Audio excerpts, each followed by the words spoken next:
everyone, and welcome back to A Theater Near You. My name is Kris Randazzo, and I'm joined this evening, as always, by bank-robbing clown Paul Giroux. I'm a crying on the inside kind of clown. Ah, man, you ruined it, because I was going to say the crying on the inside kind, Sean Doyle.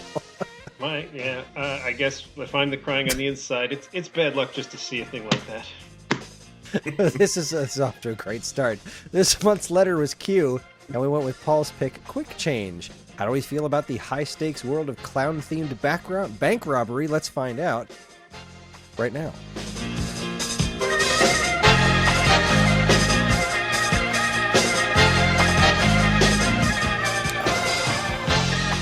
How do I feel about it in general? I mean, bank robbery is the way that the proletariat rebels against the bourgeoisie. So, yeah, I'm pretty okay with I mean, I guess I don't know how I feel about bank robbery on a general level. Like when I really think about it, I really enjoyed the current Star Wars Andor series, and there was a sort of a bank robbery going on in that. Mm-hmm. They robbed the payroll department of the whole. Yeah, they robbed empire. a payroll. Yeah, sounds like the beginning of like a bank. Firefly. I don't remember if it was the beginning of the movie or the first episode. They robbed the payroll of the thing. Was it that train heist? Space. Are you talking about the train heist episode? You talking to me? Yeah, I'm talking to you. It was Firefly or Serenity or whatever. It was either the first Serenity. episode of the series or the beginning of the movie. They do the bank robbery and they get locked in the vault, or they make the villagers get locked in the vault because the Reavers are coming. Yeah, that was the movie. That was Serenity. All right. Oh, okay. God, it's been way too long since I've watched that. That felt a little Star Wars-y, and now Star Wars is just doing the thing that felt like... Look, I don't want to call it a knockoff because it was its own thing. Yeah, I don't know that you can call, robbing shit one specific genre. I don't think that belongs to any one specific kind of science fiction. And this was a pretty different operation than what they pulled on Firefly. Yeah, well, like Firefly was a space western. Like that couldn't be more clear. And sorry, the reason I asked about the train heist thing was like actually because there was one episode that was a like it was like a space train. It was like a hovering train, and they pulled some like train robbery on it. Yeah. Well, so the thing was that was like episode 3 or something like that, right? And there was a 2-part, when Firefly aired, there was a 2-part premiere that like explained the whole thing. And Fox was just like, we don't like this. We want to start with something more interesting, like this train heist. And they were like, yes. So the train heist was the first aired episode. So it kind of I think they lost a lot of momentum with the show because people didn't know what the hell they were watching, and that was why. It was such a good show, but it got most of its following on DVD when, you could watch it start to finish and go, oh, now I understand. Right. What brilliant jackass gets paid a bunch of money at these networks to air these shows out of order? Like, they did the same thing with Clerks. Not that had a running thing, but, like, it was just random. They were like, let's jump into this one and, like, those characters that we haven't introduced. Not that they mattered because they were canceling the show anyway, but they did it with Firefly. And then what was I watching the other day? And what's extra weird, it was something stupid. It was some old sitcom. What the hell were we watching? Whatever it was, it might have been Mad About You or something. We put on sitcoms when we go to sleep. Jacqueline had never seen that one. We were like, this will take us a month to get through. There's like 4 or 5 seasons or whatever. I think it was that one. And they just decided they were going to air 2 of the episodes out of order. And so that's how they are on the thing now, because they got numbered. Episode, it aired at, season 4, episode 1, season 4, episode 2, season 4, episode 3. But they flipped 2 of them out of order. And the 2 they flipped out of order mattered. Like, you showed the first half of a 2-parter, then a random other episode that had nothing to do with nothing, and then the second half of the 2-parter. Like, what? Why? Why would you do that? It didn't make any sense. Have you ever watched Star Wars: The Clone Wars? The cartoon series? Yeah. Not really. I've seen an episode or two, but I haven't watched it. I tried to. I couldn't understand who it was made for. Like, is it made for kids or is it made for nerds? It just seemed like a lot of like squarely drawn people and like space politics. I didn't understand. Yeah, it didn't really figure out who it was for until like I'd say probably properly around season 3. But that's a show that aired hilariously out of order. Like, if you were trying to follow that shit, good luck. The chronological first episode is like the first episode of season 3, which then the next chronological episode was season 3, episode 5. And like they did this all throughout the series. Like season 2, if you wanted to watch it in the order that it happens, it was like episode 1, 2, 3, 17, 18, 19, 6, 7, 8, 11, 12, 13, 14, 20, 21, 22. Like, what the hell? It was... Yeah, and somebody made that decision. Like, somebody... Yeah. Yeah, super weird. That's, somebody made the decision. Sure, there's stupid people in the world. Somebody got paid to make that stupid decision. That's somebody's job. And they're making those bad calls. Like, pay me. I'll not. I will. No. That's why that guy's got to get paid, because I wouldn't do it. I'd be like, no, just leave him in order, man. The guy wrote them in order. The story. Yeah, just tell the story. It's not even like they're trying to Quentin Tarantino it, right? Nah, I'm telling you, people want to watch this one more. Like, well, then they'll want to watch that one just fine 3 weeks from now. Just tell when it makes sense and they understand who the damn characters are. What are you talking about? Absolute madness. Well, so anyway, hi everyone. I was gonna say that while Firefly was like a space western, I feel like that heist in Andor was more like a space versions of like Ocean's 11. Yeah, kinda. It was definitely more. It's definitely pretty intense. I loved that episode. Like, that was one of the best Star Wars things I think I've ever seen. It was more a heist than anything else. Like a yeah. Oh God, I'm loving that show. I am loving that show to death. I'm not loving it. I'm really. Yeah, I don't know what it is. It's slow. Like, all the stories individually are interesting. Like, I'm interested in all the parts of them, but I feel like when you put them all together, like it just really, it moves very slowly. And like, I feel like it's because it's all the stuff about Star Wars that is space politics and none of the stuff that's like, like space smugglers, like smart mouth space smugglers, or, wizards with laser swords. You know what I mean? Like, it's all... Oh, yeah. It's like not Star Wars-y, but also Star Wars at the same time. Yeah. It's really... I think different. I'm loving the crap out of it. I think a thing that's like all space politics is not Star Wars. It's like Battlestar Galactica or something, like still feels nice and Star Warsy to me, but just like a different flavor of Star Wars. And I like that. I want different flavors of Star Wars. I love them going to different planets that I haven't seen before, like what was it, Space Florida they went to in the new episode where he wound up getting roped into 6 years in jail or whatever. Oh, yeah, that was actually the first one that I started. Well, I guess the heist one was cool, but that one, yeah, I guess I started showing more interest a little bit. Like, at one point I was like, where's all the weird aliens? Like, why haven't we seen any weird aliens in this show? And then he went to that, like, resort planet, and there was weird aliens. And I was like, all right, well, thank you for listening to me, show. Thanks for delivering weird aliens. Yeah, but I don't know. It's just I mean, I'm gonna stick with it, but I just don't know. It makes me wish. That's how I'm feeling about House of the Dragon, honestly. Oh, I haven't watched Game of Thrones, so I don't know any of that stuff. I tried to watch the first episode, and it seemed like it was all just a bunch of people pointing at each other and saying their long, complicated names. So. Do you mean the first episode of the new thing, or the first episode? I like the first episode of Game of Thrones. Like, I watched one episode and then I never kept watching it. Yeah, me too. I watched it when it first aired because everyone was like, "This is gonna be great." I watched the first episode and then I never watched any other bit of it. You and me should watch it together in one sitting, the whole thing, and we'll just we'll get some cocaine, keep ourselves up, and we'll live stream the whole thing. Just hot reactions on very old, outdated things that everyone else has already seen. Put that on your Patreon, Kris.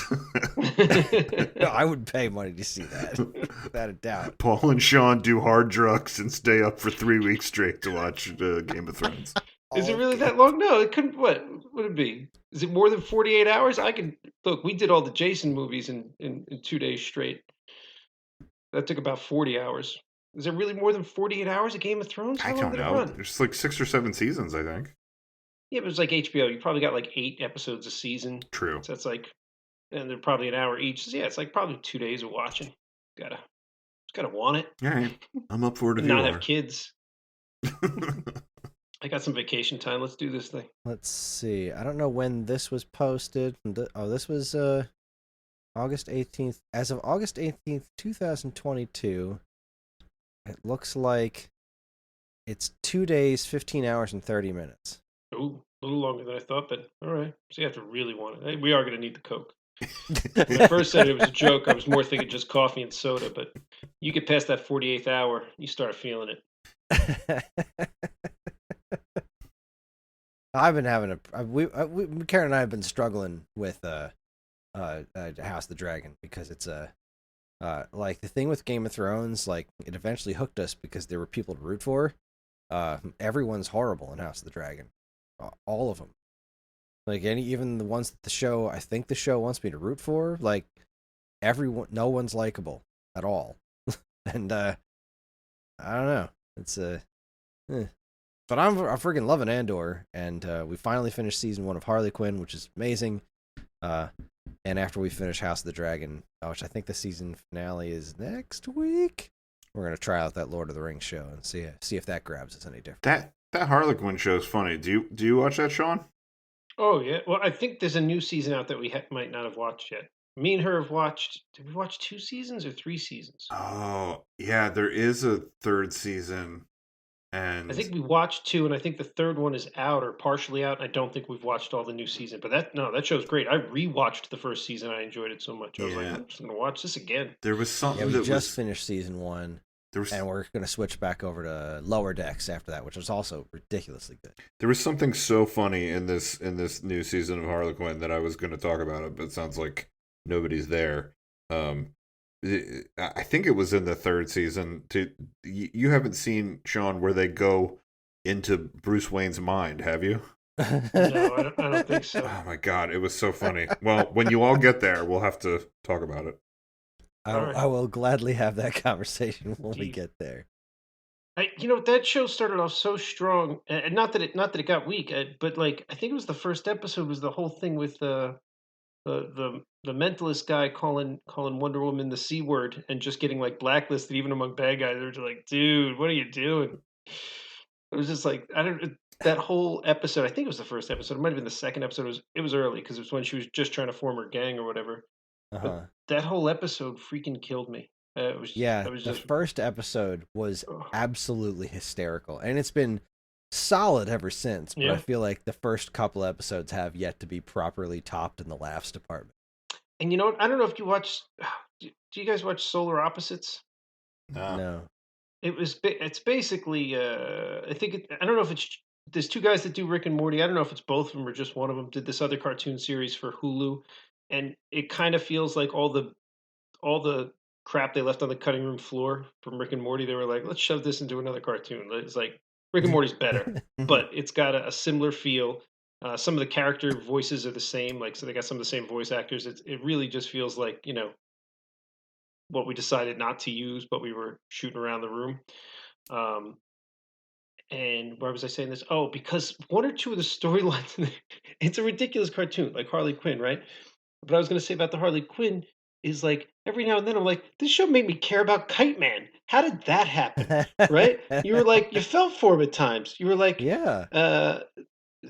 I think it's even more in season 2. You're like, dude, I feel for Kite Man. There's a little throb in my heart. You feel it, and then that's there, and you're like, this is a ridiculous cartoon. Solar Opposites did such an amazing job of that. It's a funny cartoon. It's worth the watch. You'll laugh a bunch, and most of the time, that's all it is. There's this one episode where they get off on a tangent that doesn't even have the main characters, um, and they just go on this long tangent. The whole episode is just this tangent about these other people, and like it's funny at first, and then at one point, like there's this animal that you care about, and the animal dies in this epic tragic way, and like Jacqueline was crying. Like, how did this stupid, ridiculous cartoon do that? How did it sneak up and get actual emotion in there when you know you're watching something so ridiculous? Now, crying might have been a little over the top, but it wasn't. She wasn't crazy. It was a heartfelt scene. I was like, no, I get it. Harley Quinn's definitely done. I mean, like when I don't know, all the stuff was going down between Harley and Ivy towards the end of season 1. I was like, oh, You felt it? I feel bad about this. That's sad, and that's wonderful. So I guess we should probably talk about movie stuff. If you insist. Because I mean, I love talking. I'll talk TV all day long, but I have to do it again next week when we record our TV podcast. Oh my god, I have a movie thing I want to talk about. I got a movie so thing I do I, want but to you talk go about. first. Okay. Listen. It's good that we have a movie podcast. Can we? Yeah, we have a movie podcast. We should probably talk about movie things. Listen, can we have a segment in this where I talk directly to Hollywood and I try to convince them that my idea is good? Like, is that a thing that we can do week to week? Absolutely. What are we calling it? Who's Hollywood? Am I Hollywood? And if I'm Hollywood, should I be trying to do the voice of the sidekick character from the 1980s movie Mannequin? Because that could get a little racist. Just saying. Wait, is there a sidekick character named Hollywood? Yeah. Oh, okay. Where did you think I was going with this? I don't know. I mean, I figured you could just kind of like talk fast like a 1920s newsman, and it would still, I could try to do that too. That would be less racist because he was like a flamboyant black man, and I just think that like his character was bordering on the offensive. And if I try to do it, I don't know. This is coming back to I me. don't know. Right. That guy in Mannequin. Okay. No, I every now and then I have an idea that I'm like I need to let somebody in the business know this. So I can only assume that multiple people in the industry are listening to our highly revered podcast. So again, it's primarily just city planners, as we've already established. But you can give it a go. Maybe somebody who's a city planner in Hollywood and has a connection. Right. This will be me. Absolutely need to give it a go. We need to come up with a name and Paul's like a little Corner. like. And now it's time for Paul Talks Hollywood. We'll have a little theme song. The Hollywood breakdown. Right. All right. Well, Hollywood address. Nice. Hollywood address. All right. I was gonna say, actual name TBD, but if we got to land on that now, let's do it. The Hollywood address. No, actual name TBD is fine. Okay. Yeah. All right, and now it's time for actual name TBD.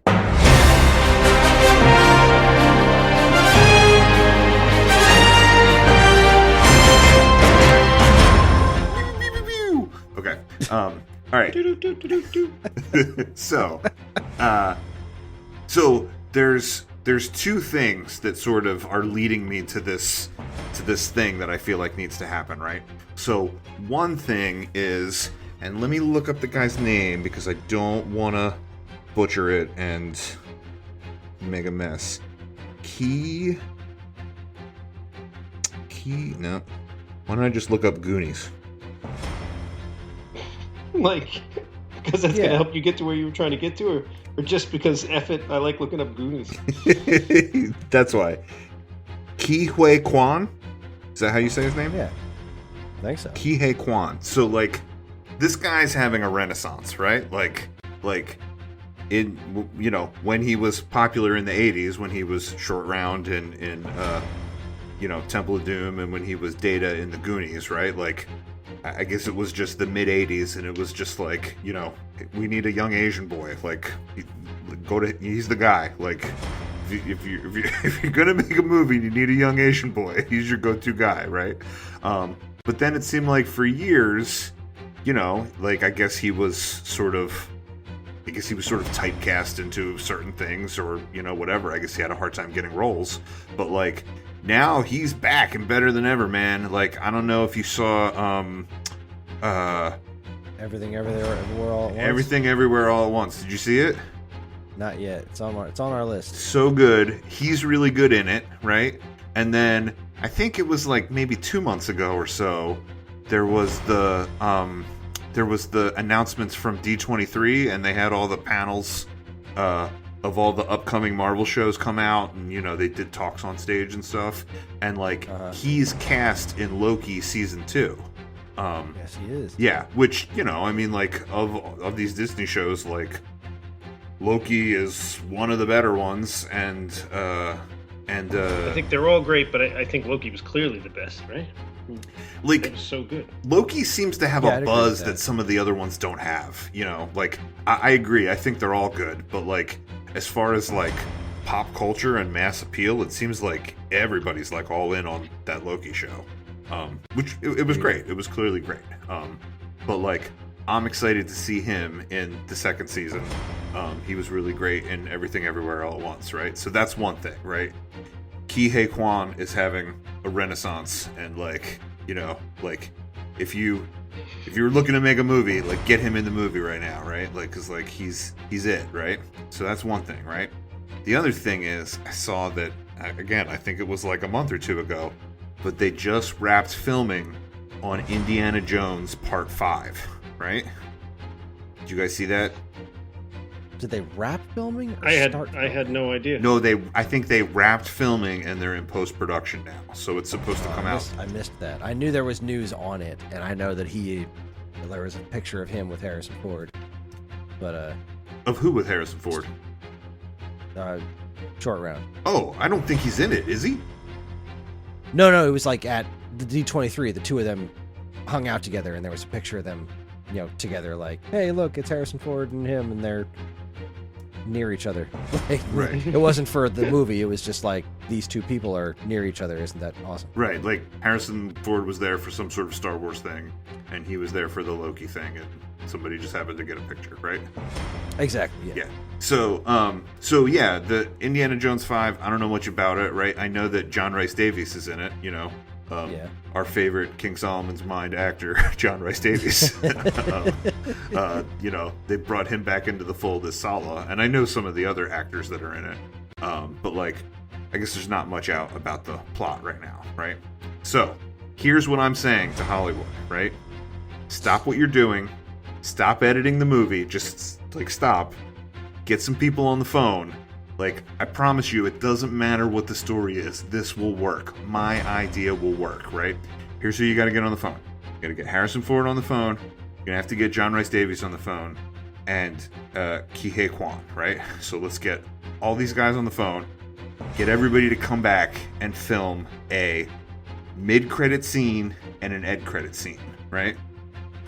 I'm assuming these movies don't have them, but like all franchise movies that come out at this point have a mid-credit scene and an end-credit scene. I can't see why Indiana Jones should be any different than, Marvel or Fast and the Furious or whatever, right? Let's film these scenes, right? So I think the mid-credit scene needs to be Harrison Ford and John Rhys Davies. And, John Rhys Davies will have to be like, Indy, the thing that you were trying to get, I don't know, like, I'm sure that there was like some artifact that he was after in this movie, right? Like, turns out that bad guy, whoever the bad guy is of the movie, that he was working for someone, and then Harrison Ford can be like, who is he working with, and then like John Rhys Davies could be like, we don't know, but you have to go to, and then like fill in like place, right? Like Jabib,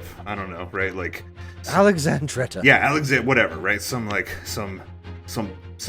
distant place, right? And we could even see the plane on the map leave the place and like go to the other place, or like a boat or whatever, right? So like that's the mid-credit scene, right? He's gonna have to learn that whoever he was up against and trying to take back an artifact from in this movie was actually working for somebody else, right? And then the end credit scene is going to be it's going to be like almost like the mirror image of that like ship scene in Last Crusade, right? Where like he goes up against the guy that like young him stole the cross from, in the beginning of the movie, right? When when he was River Phoenix, right? And then like, you know, that guy says you should be in a museum, that guy on the boat, right? Yeah. And that guy that like gave him his hat, right? Like he took that hat from that guy, remember? Yeah. Yeah. So like it's gonna look like that, right? Where like there's a ship and it's in shadows and like, you know, the hat like flies off his head and like this like character in shadows grabs the hat, you know, and then he can be like, you know, why'd you do it? Why'd you take it? That belongs in a museum, you know? And then character steps out of the shadows. We see who it is. It's Short Round. He goes, one reason, fortune and glory, Dr. Jones. Fortune and glory, right? And then Short Round is the villain in Indiana Jones 6. Boom. I love it. He's got to take his hat before he has his goons throw him over the ship. Right? You're going to kill your predecessor, you'd steal his hat first. Well, Indy will get away somehow, but like... Well, if he gets thrown over the side of a ship, you assume he's dead, but you don't have to die from that. If he didn't die from the nuclear blast... Right. I mean, he fell off the ship into a fridge, and he's fine. Sailing in a sea of fridges.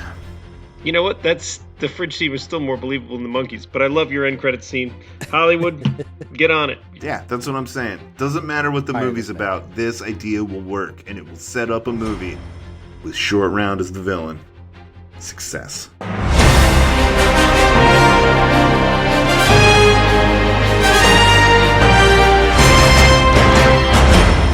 I like the idea of making Short Round into a villain. I don't know who, like, because Harrison Ford was like, "This is it. I'm done. This is the last Indiana Jones. I can't do this shit anymore." Well, once he listens to this podcast and hears this idea, he's gonna change his mind. He's gonna be pretty busy as a General Ross going forward. Oh, that's right. I did read that.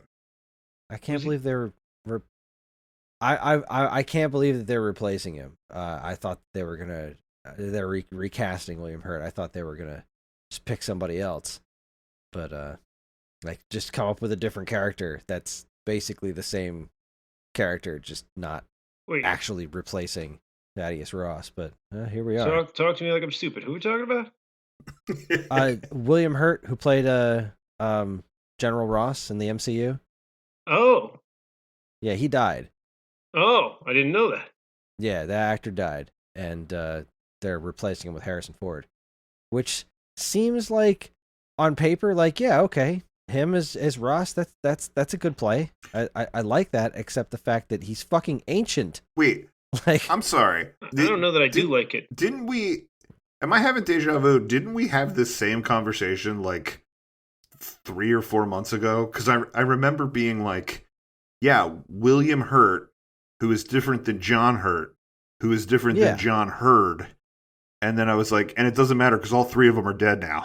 like if you were confused as to, you know, which one was in Home Alone, which one was the dad in Hellboy, and which one was General Ross, doesn't matter because now they're all dead. So that does sound familiar to me.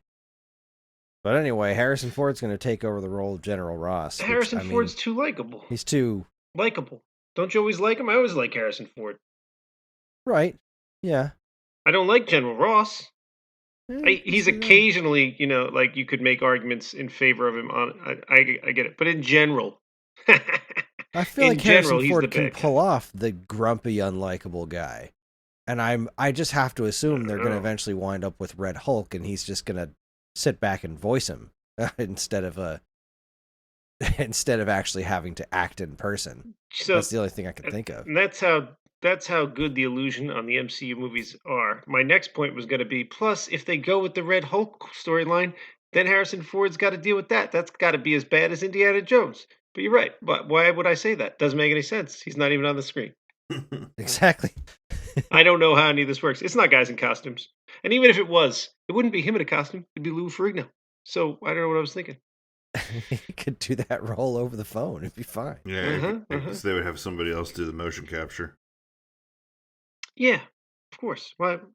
Yeah. Okay. Yeah, I don't see Harrison Ford doing that. I don't see any world into which that's happening. Are they? Yeah. And again, I have no idea. So Hulk looks like Ruffalo. So like, does he act Yeah. all those parts and they film his face, or like they just scan his face once and it's just animated?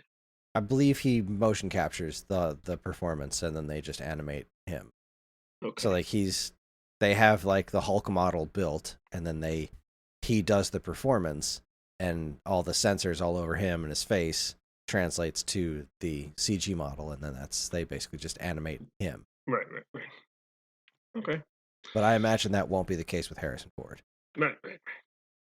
Yeah, you could have anybody come in there and do it. That's right. We have a movie podcast, people. We know things. Yeah, God. things.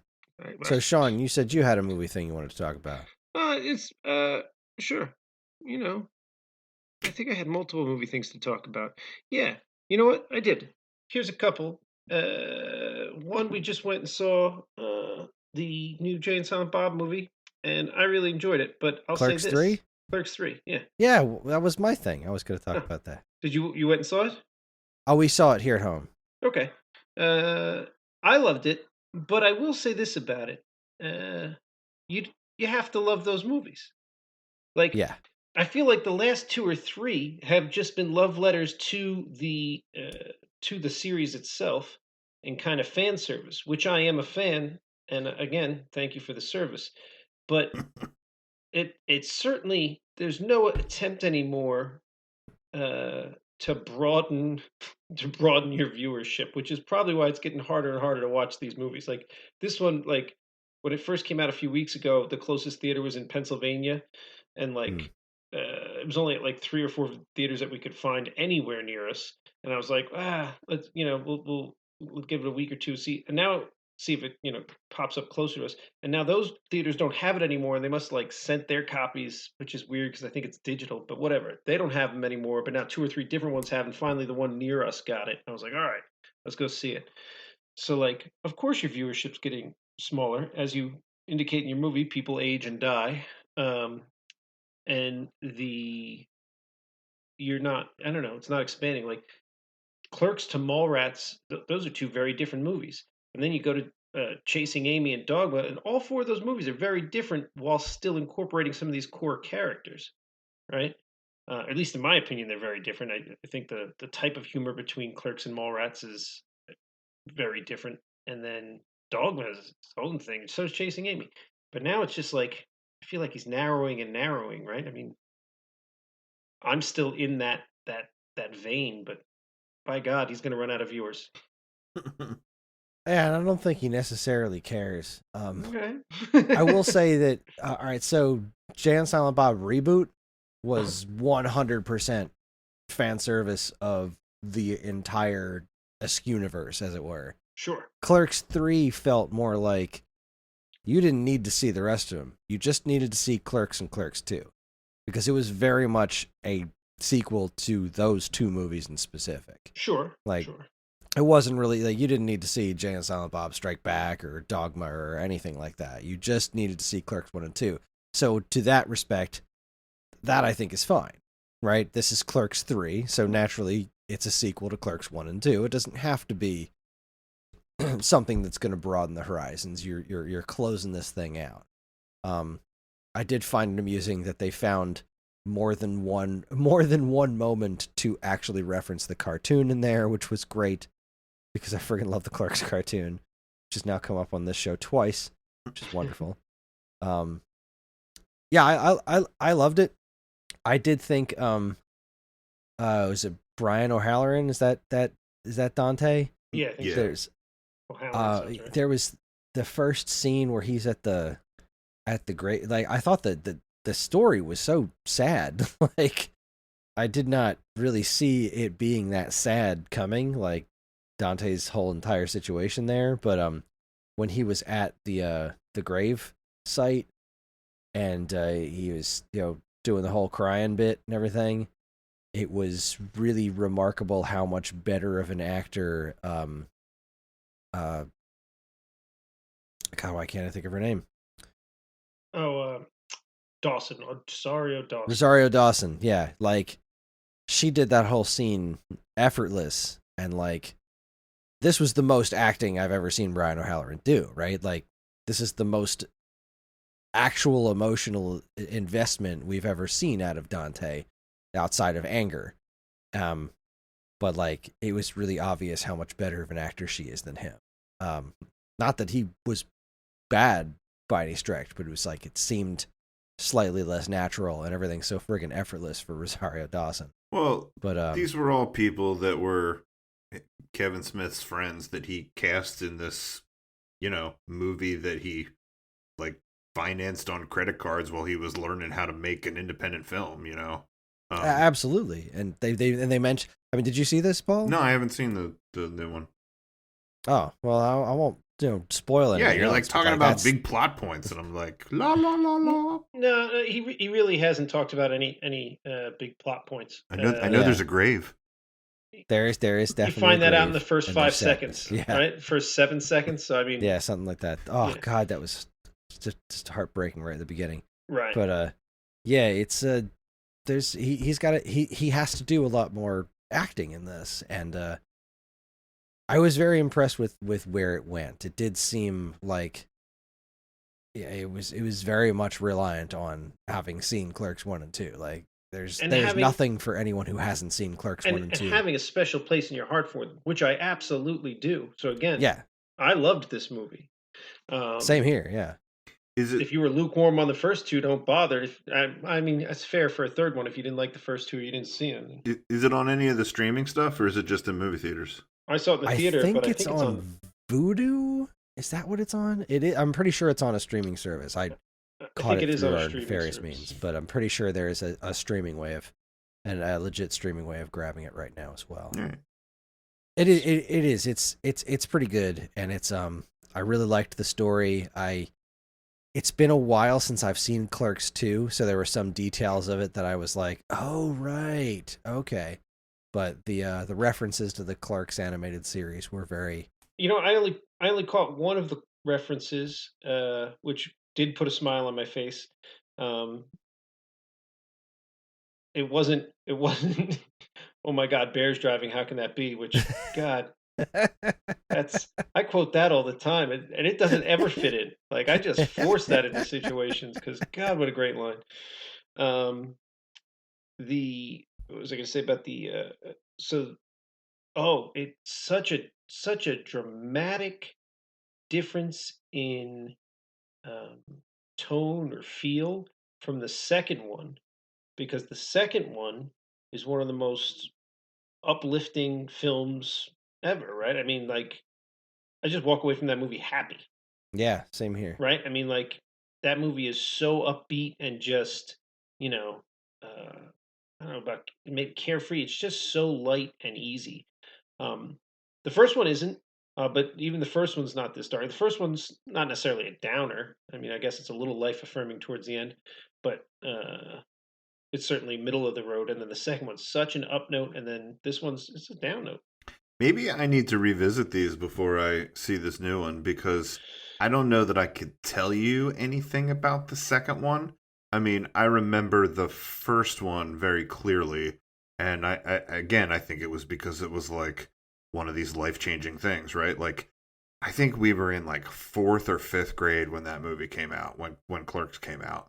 And I remember sleeping over Matt Voss's house, and like, you were allowed to go to the video store. Everybody's going to go to the video store on the Friday night, and we're going to walk around and see what we can find, and you get a new movie, and then you get an old movie for 99 cents or whatever. And I think, like, we said to his mom, like, can we see this? Like, can we, and she read the box and everything. I was like, yeah, I guess so, and then it was, it was one of those things where, like, parents went to bed, and then, we get to, like, hang out in the living room and watch movies till late. And, like, we were like, holy crap, because, like, first of all, we had never seen a movie where, like, every other word was fuck, so, like, that blew our little 5th grade minds right there. It was 1994, so we must have been we graduated in 99. Probably more like 8th grade, right? Are you making me do math here? Like seventh grade. Okay. 7th, 6th. It could have been 6th. It was the end. It was the summer after 6, right? 6 into 7. But if we were seeing it on video, I don't Oh, know. if you've seen it. Me, I feel like me and Matt were hanging out pretty hard in like 4th and 5th grade, maybe 6th grade. But I'll say 4th, 5th, and 6th. I mean, I guess it could have been 7th. I don't know, but yeah, somewhere in that stretch. I thought it was like earlier than middle school, but yeah, like all the, certainly the fact that there was so much cursing in the movie, and then like all the kind of like pop culture stuff that was so effortlessly woven into it, where they're talking about the contractors on the Death Star, like just the fact that these things that were kind of in the back of our consciousness became like conversation pieces in a movie where like it had to really be about the dialogue because it was an independent film that was supposed to look like a security cam, but like I remember we were just blown away by it, and then the next day we were like, we're gonna watch it again, like let's watch it again, we don't have to bring it back until like until this evening or until Sunday or whatever, let's watch it again. And then like his mom called us and she's like, what are you watching? Well, I thought Clerks 3 was great. I would like to watch Clerks 2 again, just to kind of I mean, I really enjoyed that movie. I love that movie. Karen and I did the dance from that movie at our freaking wedding reception, for crying out loud. But which was brilliant. Thank you. That was a hoot. It's I had a similar experience with Clerks 1. I think I watched it with Adam Zels for the first time. I think that was who I was with when I first saw that one, and it was like, wow, I'd never seen anything quite like it. And yeah, Clerks 3 was a pretty interesting way of ending this whole Clerks saga. And Sean, you stuck around through the credits, right? Yep. I don't think it's a spoiler to talk about that in general. Yeah, just the I mean, I don't want to say what it is because I don't think Paul knows really what this movie's about, but it's not a post-credit scene. Just towards the end of the credits, Kevin Smith talks about what his original plan for the last shot of the movie was, but he didn't want to include it in the movie because he thought that what actually ended the movie was more poignant, but he wanted to still give a story about what happened to the characters afterwards. And I thought that was really sweet. Oh, that's cool. Yeah. And that guy is a hell of a storyteller, so that's a cool approach. It's a cool way to do it. Yeah. It was a good pick. I was really glad that I watched it. I'm really glad it exists. I think it's about time to wrap it up, honestly. Like it seems to be that's where this is. Like, I don't imagine they're going to do a Mallrats 2 or anything like that. After Jay and Silent Bob reboot, I kind of think this is like the ultimate cap on the whole View Askew universe thing that they set up there. Well, he's been saying for years that he's going to stop directing movies, like at a certain point. And I think it was when he sort of ventured into some of the, like, that horror sort of franchise that he had, which, some of that stuff went really well for him, but I think some of it got torn apart. And I think he was like, yeah, I don't need to do this. Like, I've shown that I can do this. And like, he kind of has said like he can get really zen about directing movies and just like that it's habitual for him now. This story piece goes there, this goes there, that he's almost like, Iron Man swiping that, stuff away. Like, here's what we need, here's what we don't need, and he's like, I know how to do this. He's like, maybe I'll just, maybe like this podcast thing is my, career now or whatever. But then he keeps, it's like he keeps making one more, like, well, just one more movie. So, well, I think that just, at least from this one, I'm pretty sure that came from a very specific inspiration. It was like, I have this idea, I want to film this. And like, when you see this movie, it's pretty obvious what inspired him to do this movie. Like from what was happening in his life when he decided to actually make this movie happen. I'm cool with that. Like, if he only wants to tell stories when he's inspired to tell them. Like, so nothing about this is And I guess that's kind of the cool thing about it is nothing about this or the Jay and Silent Bob reboot were cash grabs because he's not making it. He's just making it for the fans. He's literally just making it because he has a goofy story to tell to the people who already like this stuff. Mm-hmm. Right. So none of it feels cash grabby. It all feels like I'm doing this because I have a reason to do it. And I can't see there being any cash involved. There's only it's like right? 3 theaters in like a 50-mile radius playing the thing. And when me and Jacqueline went the other night, there was literally we bought our tickets at the you go up to the kiosk and you pick your seats or whatever. We walked in when we bought our tickets. There was 2 other tickets sold. We walked in. There was 3 people in there. So one of those people snuck in, and that was it the whole time. It was just the 5 of us. So there's no. I don't think he's making any money on them though. No, I don't think so either. Did you guys watch? And this was like at the beginning of the pandemic. Like this was back in the like don't leave your house, hide under a blanket. Like stay there till it's over days. But there was, I think it was on TBS, and again, this was when like no one was allowed to meet and there wasn't a lot of programming being made. But I think it was called I don't know, like Show of Shows or Contest of Contests. The thing where the celebrity show off, maybe that's what it was called, where the celebrities like sort of like made the content and entered it into the contest, and they would see who would win every week. No. Nope. So it was like Mayim Bialik hosted it, and like I literally think it was just her in an empty studio and maybe like in front of a green screen and maybe like a camera op behind some wall in a booth or something where he could like operate the camera from a distance or something. And then like everybody else participated via Zoom or via teleconference or whatever. And Kevin Smith was a contestant, and like Ja Rule and Jason Mraz and I'm trying to remember who else. What were they making? What? What were they making? Like you could make whatever you wanted, right? Like food? Tori Spelling kept making I don't know, these sort of like throwback stories about like being on 90210, and like Jason Mraz would make like music videos and stuff. Ja Rule made a weird commercial for a Greek restaurant.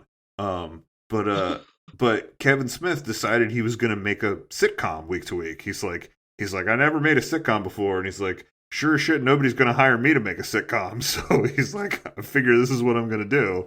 And like, he literally made a sitcom with like him and his family. And it was about his daughter's boyfriend moving in. Like the daughter's boyfriend moves in with them, and then the pandemic happens and they're stuck with him. And it was one of those like, like we can't get along, the dad and the like son-in-law to be or whatever.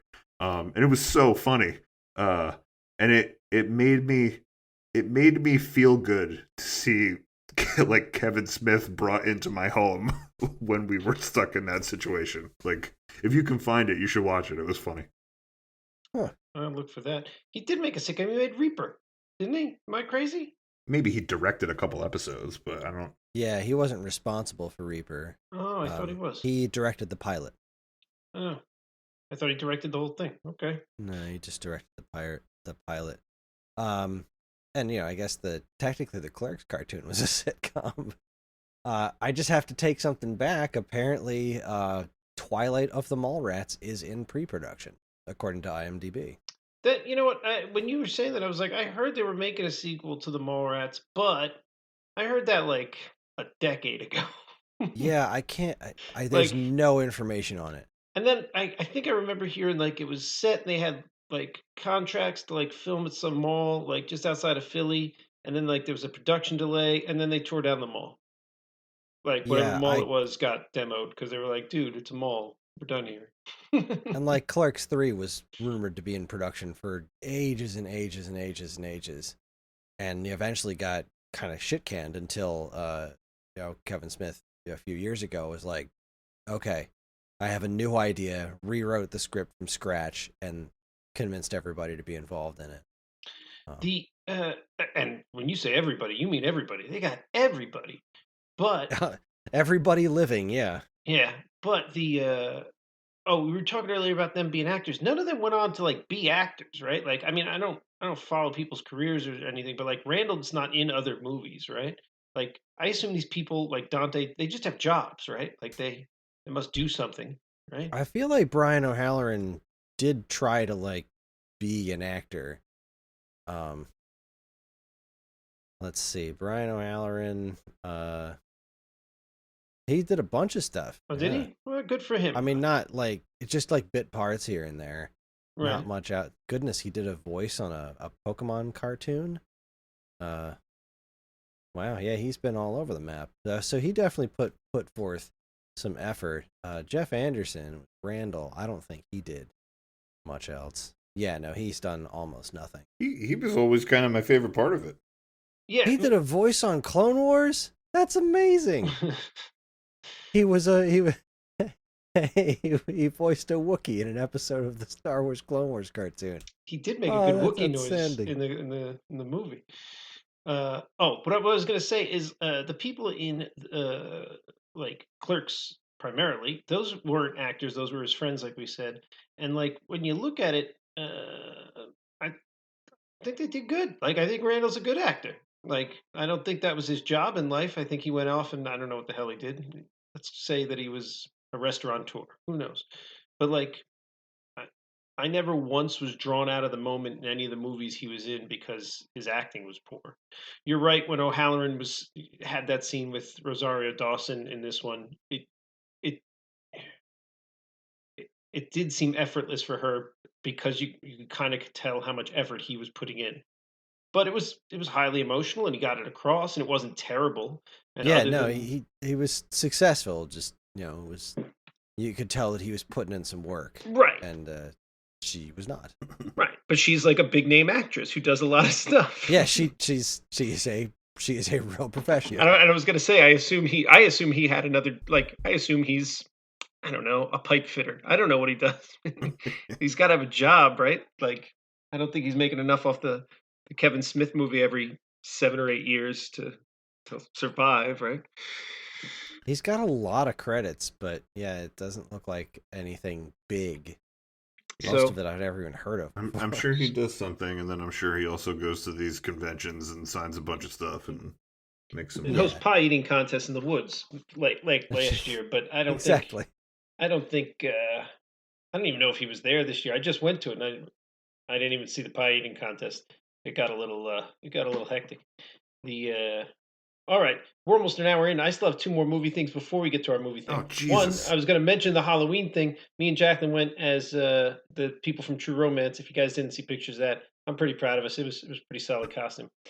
Well done. And then the third thing, I just watched the last of the Halloween movies. Of the new trilogy came out, and I'm assuming you guys didn't see that. No, I've never seen any Halloween movies. They've never really interested me. But this one's apparently rather divisive. So it was certainly better than the bad Halloween movies. Like this is Halloween number like what are we at here? Like 9, I think. 9 or 10 or 11. God, there's a lot of them now. But are they trying to get to 31? Is that the plan? They did a lot of things good, right? So these last 3, this was the third of the last 3 that they did. Like was like a trilogy within the series. The trilogy itself was pretty well done. They learned from their mistakes. They did a lot of things very right with the character. They got away from the overly corny, the overly ridiculous, especially the first 2. They made it a good solid Halloween. The first one was great because of the solid scares. It wasn't special effects driven like Freddy Krueger or comedy driven with the quips like Freddy Krueger, and it wasn't necessarily as gore driven as like a Friday the 13th. There's a lot of subtle scares, right? Which I appreciate a lot in that first Halloween movie. It's really, if you should go watch the first Halloween movie, is so good. So they got back to some of those. They redeemed the character a lot, like because you heard me rant about him as far as I like. was gonna say this is the one. Mike Myers is the one that you said is the worst movie monster ever. Yeah, because he just couldn't kill the girl for like 3 movies, and then he tried to kill the little 7-year-old, and he couldn't do that for 2 movies. So then he tried to kill the infant, and he couldn't do that. And teenage Paul Rudd, stopped him, and it was just the whole thing was terrible. These movies fixed that a little bit. They did better, or at least the first two did, and the third one had the same feel. You could tell there was the same writer, same director. Everything was going the same way. It's the 13th movie. Oh, nice. Uh, the But then they shoehorned in this storyline that felt like they were trying to reach back and tie in maybe like the fourth or fifth movie where there was like some magic powers where he could transfer his evil through his eyes to another person. That didn't make any sense then, and it didn't make any sense now. Um, and then like not to spoil. I don't think I'm spoiling this for anybody. It's early in the movie. I'm not giving anything away. It's fine. They try to work that in, and I just think it was they did it well for what they were trying to do, but it was just, I don't know. You gave up a lot of usable real estate on some sort of nonsense that doesn't quite fit in with what made the franchise great. I know it was part of the franchise, but it was more the part of the franchise that made people groan. Um, so other than that bad decision, I did enjoy the movie, but I don't know. I don't know. Pull it together. Pull it together, Hollywood. Apparently, you want to talk about something that goes wacky out of order. Apparently, the chronological order to watch the Halloween movies is Halloween, Halloween 2, Halloween 4, Halloween 5. Oh, I'm sorry, I'm forgetting these awesome subtitles. Halloween 4, The Return of Michael Myers. Halloween 5, The Revenge of Michael Myers. Halloween, The Curse of Michael Myers. Is that 6? Halloween, I don't know, just that was 1995. There's no Okay. number on that one. Halloween H2O, 20 years later. Halloween Resurrection, 2002. Halloween 2018. Halloween Kills, 2021. Halloween 2007. Halloween 2, 2009. Halloween 3, Season of the Witch, 1982. And then Halloween Ends. What the hell? Halloween Ends. So the number 3, the Season of the Witch one, that one, I'm sure I ranted about it last time, but that's the one where he becomes a fictitious character. He's not even real. He's not in the movie, but he is in the movie a little bit. But oh god, I don't know what happened there. It was just a hard turn. They didn't know where they were going, and they realized how far off the road they were with Halloween 4, and they were like, "Oh god, turn the wheel around. Just get. Where did we go? What happened? What happened?" Oh. All right, now I know we've got to talk about our main movie thing, but I just remembered something else movie related that happened. Why start now? I really want to get your opinion. Exactly. No, I just remembered something I wanted your opinion on. Did you guys see the trailer for the Super Mario Brothers movie? Yes. No, wait, did I? Who plays Super Mario? Give me a little something to like Chris sink my brain Pratt. hooks into. Chris Pratt's gonna be Mario. Oh yeah. I did see a little bit. Yeah. What did you guys think? Well, Like, I don't even know if you guys have an opinion on it. I obviously, in the world that I'm in, it was a pretty big conversation. But as people who aren't obsessed with the world of video games, what did your son think? say about it? Well, amusingly enough, we knew that the trailer was coming, and I got the Little Golden Book adaptation of the Bob Hoskins movie off eBay. And I read that to him, and he was just like, what? What? He was so confused by it. Like, what happened? This doesn't make any sense. This is insane. It sounds like a good way to give your kid nightmares. He really wants to see the movie now because, like, he's like, I have to see this. I have to see this. Sounds I like want your to pick kid's it got for a good movie night. He's got a good head on his shoulders because I watched that movie multiple times and still come out of it going, "What? What? It's amazing." So the first thing he said after we watched the trailer was, "Well, that looks a lot better than the live action movie." It's amazing. He's 100% right. No, John thinks it looks awesome. He's super excited for it. Yeah, Nate is excited about it. He wants to see it. To be honest with you, I don't think I have strong opinions. I mean, like, I think it looks cool. The trailer looked, the trailer looked really slick, and I think they included some cool stuff in the trailer. The like animation and the way, I don't know, the computer animation and the way that the like light hits these digital things and kind of makes them look real and gives them shape is, it improves with every movie. And like I kind of watched the trailer and was like, oh, that's kind of cool looking. The way the mushrooms looked and the all the things like that. But yeah, I don't know, like it didn't show me enough for me to know how Super Mario Brothers it would really feel. And um and then Chris, Yeah, it was really a Bowser trailer. yeah, I mean, that's most of it was the whole Bowser thing. and then of course Chris Pratt. I can't say he will be a bad Mario, but I think Mario is so synonymous in my head with "it's a me," like Yeah. With Charles Martinet, yeah. yeah. So I don't know. I have no idea. So all these animated movies, my opinions on them, I stopped having opinions on them because I see, yeah, I stopped having opinions on them based on trailers because unlike movie trailers in general that I now hate because they tell me the whole damn movie. Like I'm pretty sure I know this whole Black Panther movie and I saw like 2 trailers, but you put everything most of the time in sequence. So you're showing me big plot points in sequence. Well, guess what? I can fill in the in between pretty accurately most of the time. So I hate that. But with the animated ones, I really don't get a good feel for them. And then I go and, sometimes I'll watch them. And sometimes it's, oh, this was exclusively a children's movie. This was not aimed at me, but they did a good job. Sometimes it's just a terrible movie. And sometimes it's surprisingly great. I thought the Lego movie was going to be terrible based on the trailer. I had no desire to see it, didn't see it when it came out. That movie's freaking wonderful. That first Lego movie, I absolutely loved it. It was very good. It was absolutely enjoyable, wonderful movie. Um, the Pixar stuff, sometimes I find it boring. Sometimes it's aimed at kids. Other times, like Up was a freaking amazing. Again, I had no desire to go see it. Didn't look interesting to me at all. It was phenomenal. And then every now and then there'll be one I'll go and see. I'm like, oh, this looks good. Let's go see that. And I go and watch it. I'm like, nope, this was nonsense. So that with the animated films, I feel like the trailers are better at not ruining everything.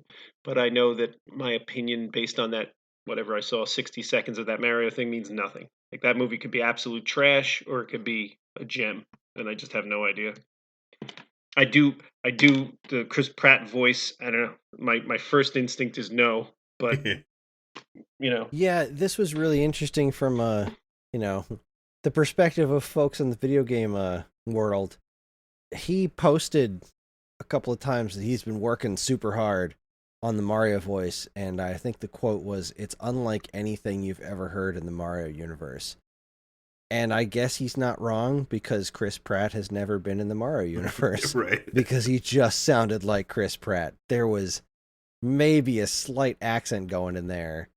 But then again, we only heard like 2 lines out of him. He barely said anything in the trailer. Like there was 1/2 a sentence and that was it. Everything else was Bowser talking, which yeah, the animation certainly looks several tiers above the schlock we usually get out of Illumination Studios. So that's making me happy. I love the way it looks.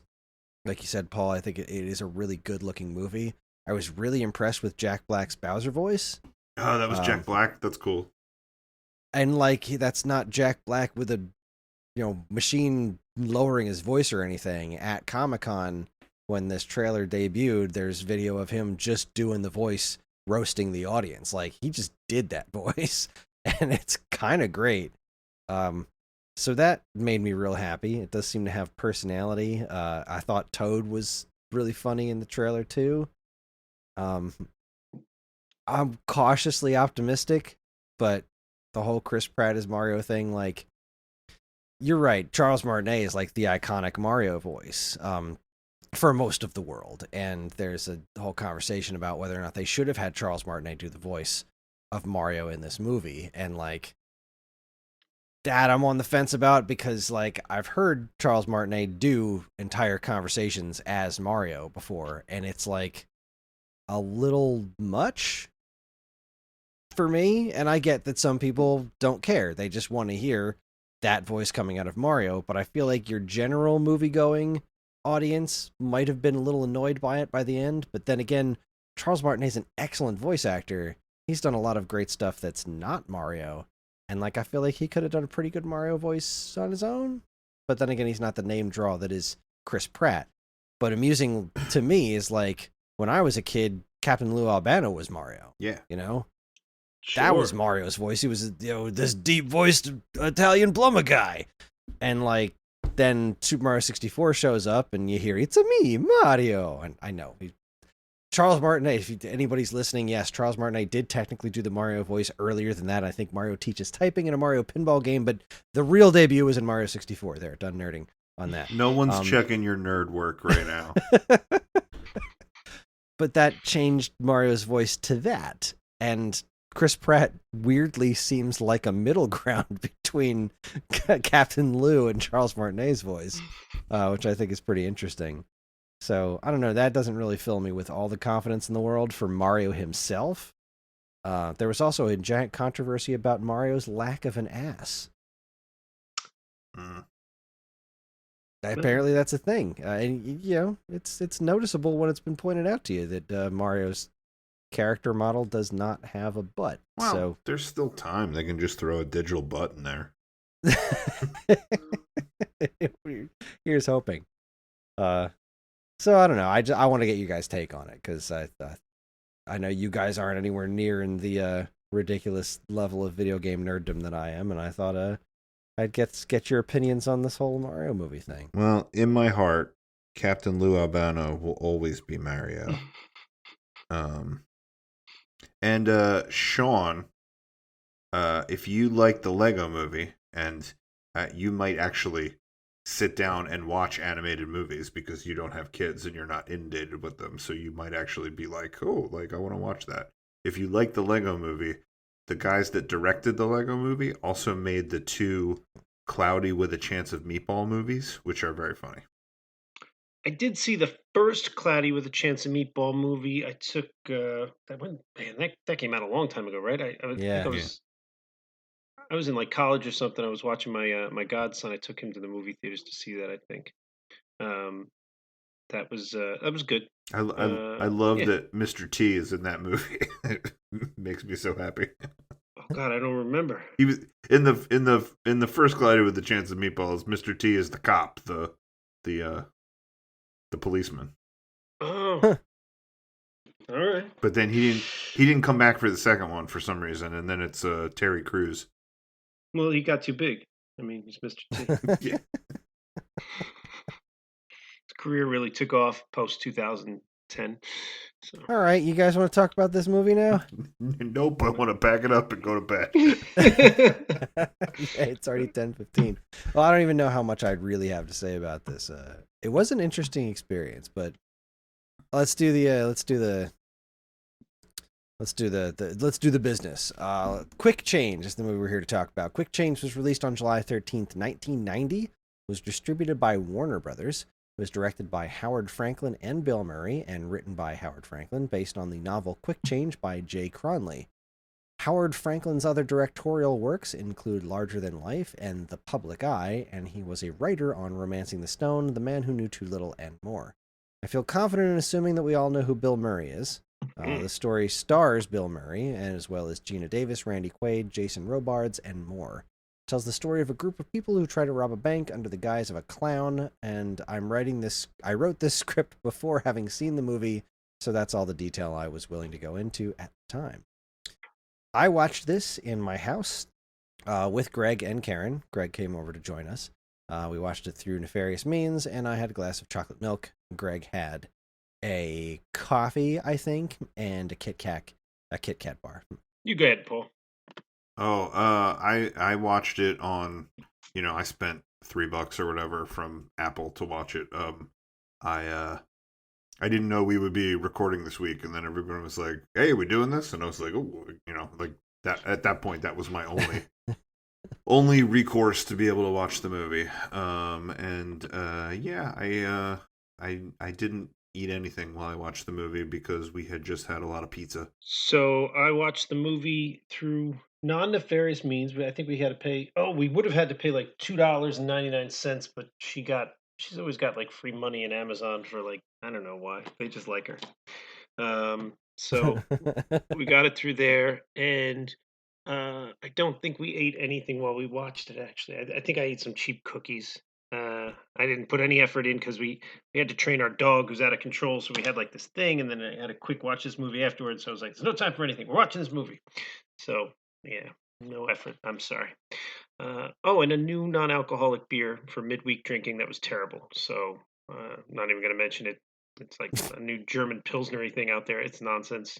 Back to the brew dog.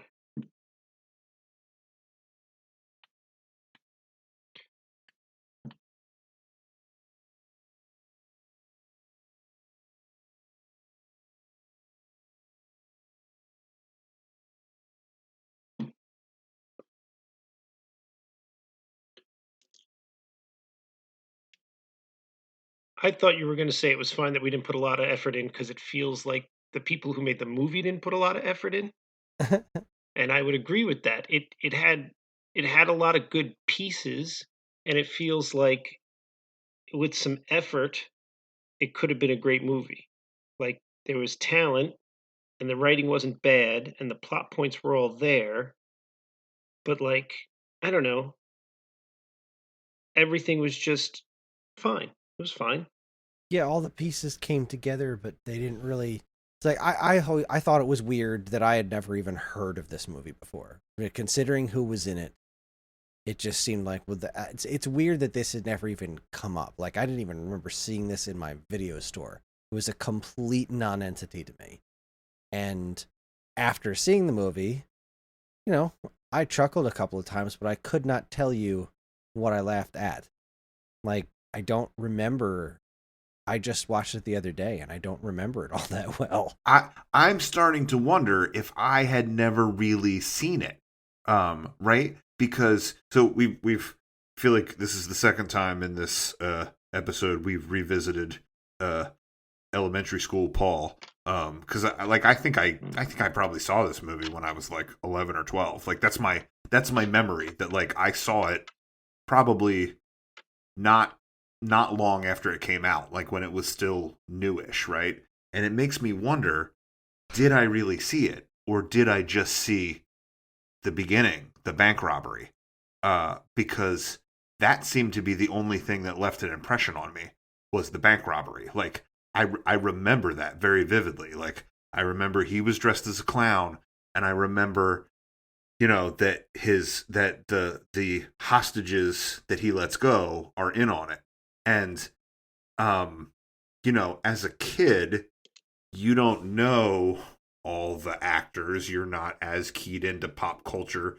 You're starting to know who some people are, but it's not like you have a big index of like which actors are in which movies. So like, as a 10-year-old or 11-year-old or 12-year-old, like I probably didn't know who Randy Quaid was or who Gina Davis was. Although like if you know who Randy Quaid is, he's like unmissable in this movie. Like if you had seen Christmas Vacation at this point. Yeah, if you watch the trailer, he's in it, and then as soon as he starts talking in that bank, you're like, oh, that's Randy Quaid. Like, doesn't matter that he's in a quote unquote disguise. Gina Davis, I think, was a little better disguised. I think before she starts talking, when she's just kind of in the background, like in the vault, you almost don't know who it is. And then once she's in a scene, you like know who it is. But I think if you were aware of the cast of this movie, you already kind of knew the gimmick, once the bank robbery scene starts playing out. But me, as a kid, I didn't know that. So then all of a sudden when like I see how he did it, and they, each of the hostages had money strapped to them and, got out of the bank that way, I was like blown away. I thought it was the coolest thing. Like, that's the thing that stuck out to me about this movie was the bank robbery. And I don't remember anything else. So it makes me think, was the rest of the movie just so forgettable that my childhood self has blocked it out? Or did I watch it, on PHL 17 at my grandma's house? Like, one movie ended and that came on and I was blown away by this, and then somebody was like, go out and play, stop, get away from the TV. Like, I don't know which thing it was, but either way, that the bank robbery was kind of the highlight, and then it was kind of downhill from there. Yeah, I'm in the same boat. Like I know in my mind when we talked about this last time, I'm sure I said I think I've seen it. I know I've seen it before, but I kind of remember it being middle of the road. Uh, and when we watched it, I remembered the whole bank robbery scene. I remembered the whole gimmick. I remembered some of the jokes involved in the bank robbery scene. And then I didn't really remember the rest of the movie as we were going. Like one or two other things sort of maybe seemed familiar, but I think maybe same thing. I saw it as a kid. Whatever, 12, 13, and maybe I just lost interest halfway through. You're sitting there, you're watching a movie, you're like, oh, Bill Murray movie I haven't seen. You throw that on, and then like you're like, man, I'm gonna go outside. I'm gonna go. You know what? I got this video game sitting here because it it it's almost frustrating when you see like a B movie that has all the things it needs to be in a movie. There was lots of good scene setups, right? The bit with Hartman, like that should have been an A+ scene, and it wasn't. It like Phil Hartman's funny, and it was a good setup for a scene. So you've got talent. The writing wasn't terrible, the acting wasn't terrible, but it just didn't. Um, it's almost like they tried to do it in one take. It was like, all right, everybody just come in and give your best, and we'll just move on. It's like, Yeah, it was just like, all right, Bill Murray, go Bill Murray. And like he didn't Bill Murray hard enough or whatever. Like it didn't turn out like that.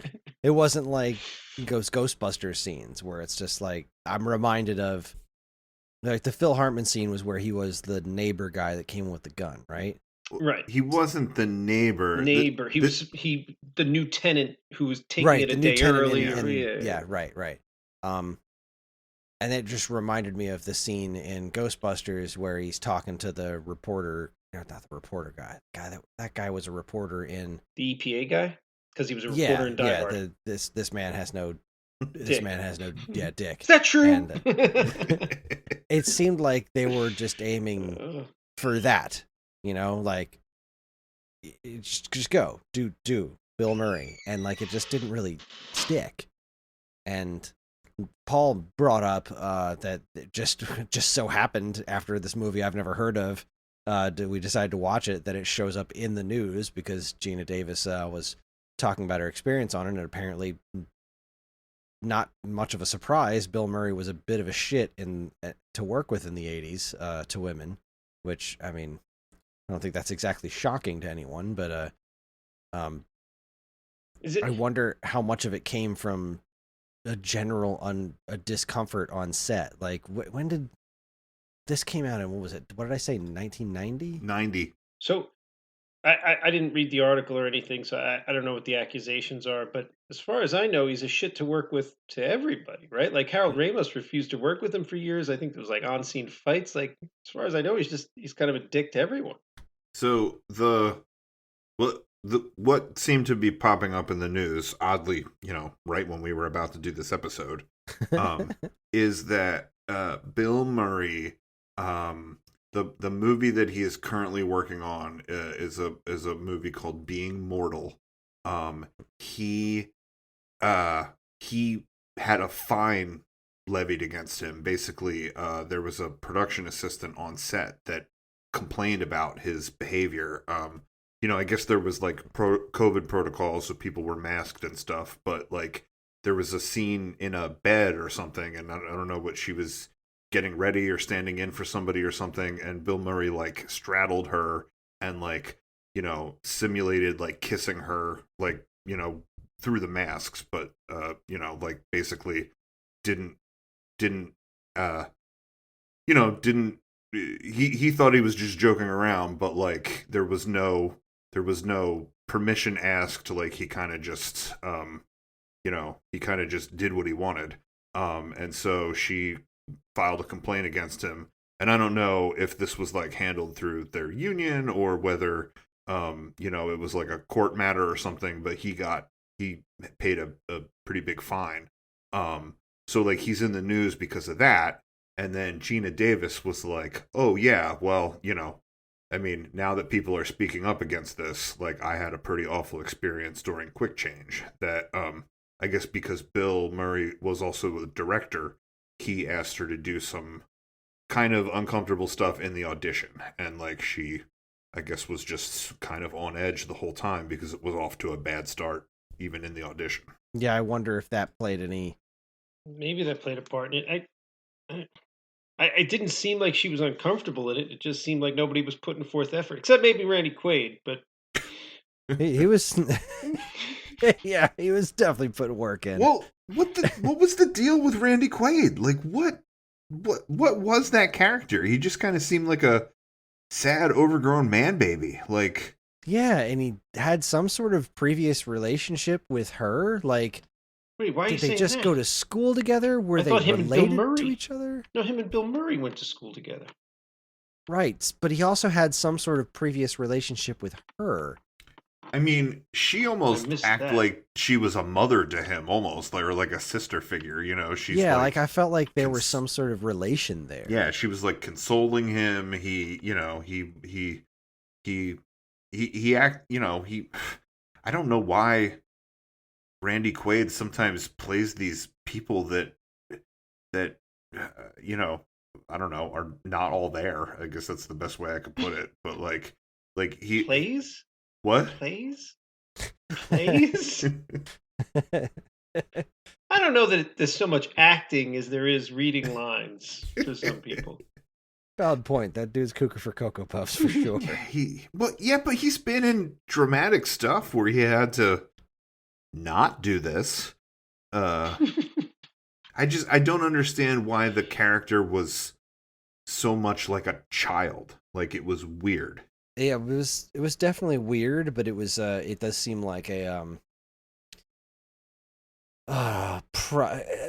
archetype of the time.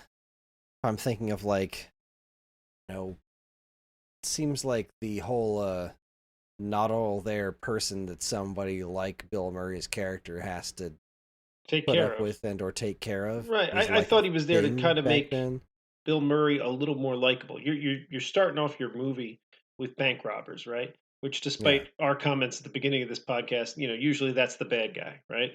So right away, you got to do a lot of work to redeem this character and put him in a position where the audience can root for him, or at least not be rooting against your protagonist, right? So I think they established that Bill Murray and Randy Quaid went to school together. It's clear Bill Murray doesn't need Randy Quaid's help. Randy Quaid honks the horn. Randy Quaid keeps making mistakes. Randy Quaid's the bumbling idiot through the whole thing, right? So, and Bill Murray seems to be very adept at life, right? So it's clear that this is a person that Bill Murray, at some point in their youth, I don't know, took pity on, or decided that like he was going to look out for, because the world would take advantage of him. So I think he's there to soften our impression of the Bill Murray character. So we're like, yeah, this guy, he's looking out for, who's he really taking advantage of? He's stealing from the rich bank people. He steals from the mobster guys, you know. So, but he's looking out for this person who was, probably would have just been left behind by society, right? So I think that's what that character was there about, and for obvious comic relief. I think the reason why I feel like the movie was just okay, like it wasn't good or it wasn't bad, and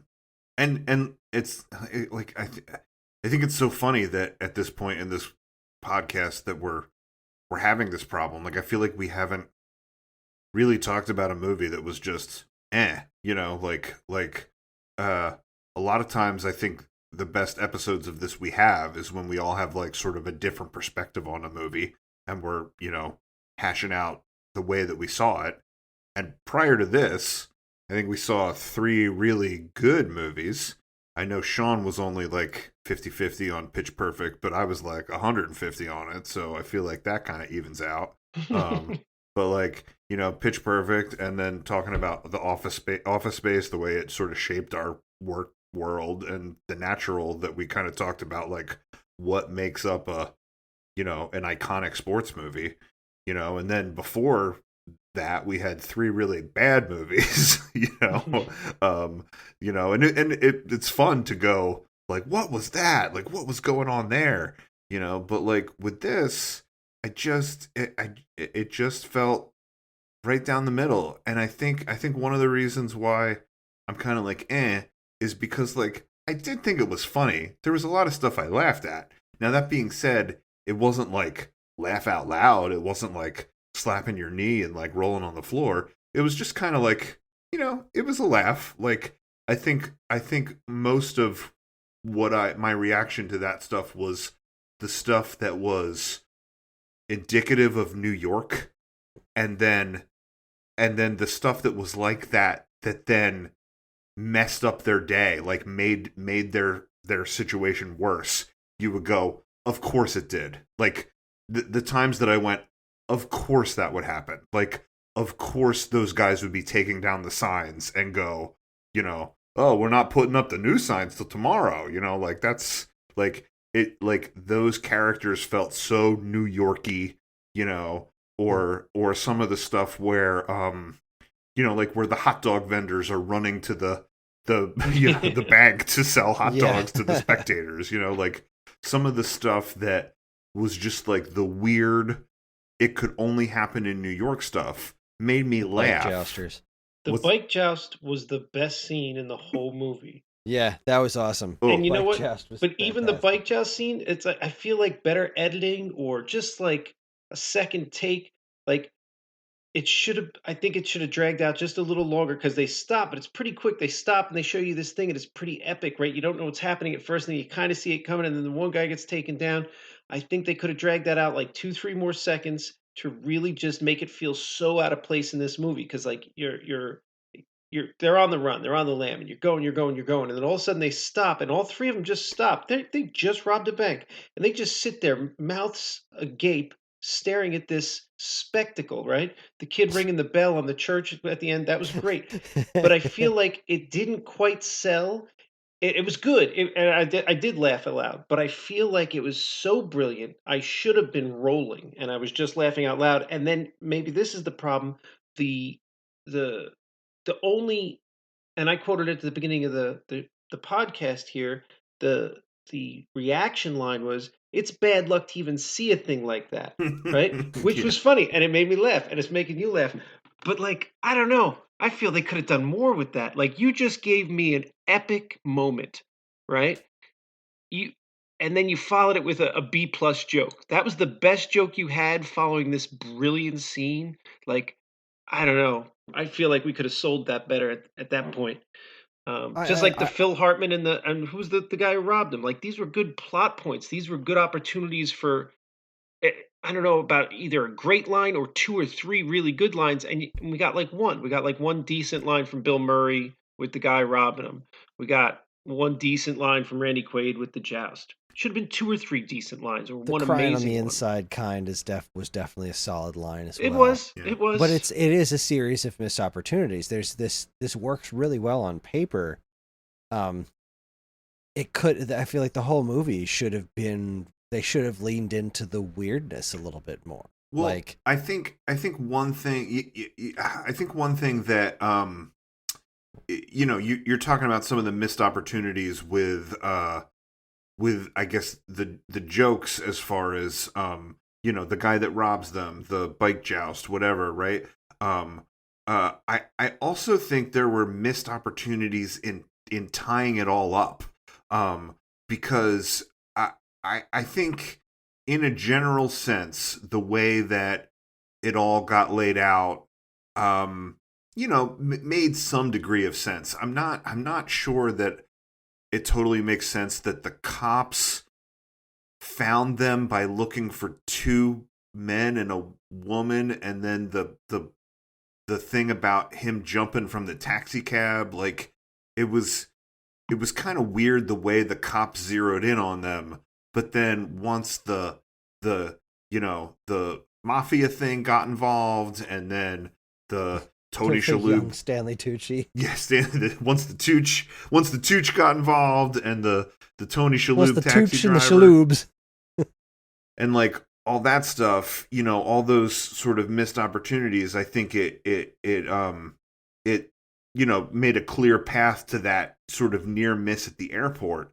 But I think if the movie was better, like I think if the movie was better written or better conceived, like some of that stuff would have come back in a more meaningful way. Like the fact that the guy that robbed them took the watch that he gets at the bank, or the Tooch gave him that envelope of money, and then he kind of gave it to that random guy, just so the guy. Yeah, he just coughed that up, and that was the end of that. Yeah, like if some other more awful characters could have gotten caught because they had things that tied them to the bank robbery, I think of some of those things where you're watching 3 or 4 different stories and they all masterfully come together at the end, like some of the Guy Ritchie stuff, like Snatch or Lock, Stock, and Two Smoking Barrels, like this thing had the seeds of that and it didn't really bloom.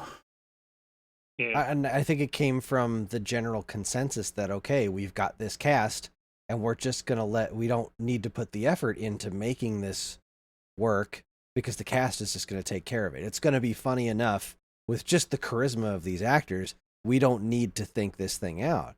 And that's just my impression of it, because like Sean said, the whole thing just felt very low effort. It felt like we just got to have a basic premise that's kind of clever, get these people in the same place at the same time, and then just let the rest take care of itself. It's the underpants gnome, step 2, and then step 3 profit. But like they just skipped over step 2. Like step 2 would have been, you make this movie clever, do the work, put the writing in, and then don't just rely on them being funny and charismatic to carry the whole damn thing, because it wasn't quite enough. Like it was such a forgettable movie.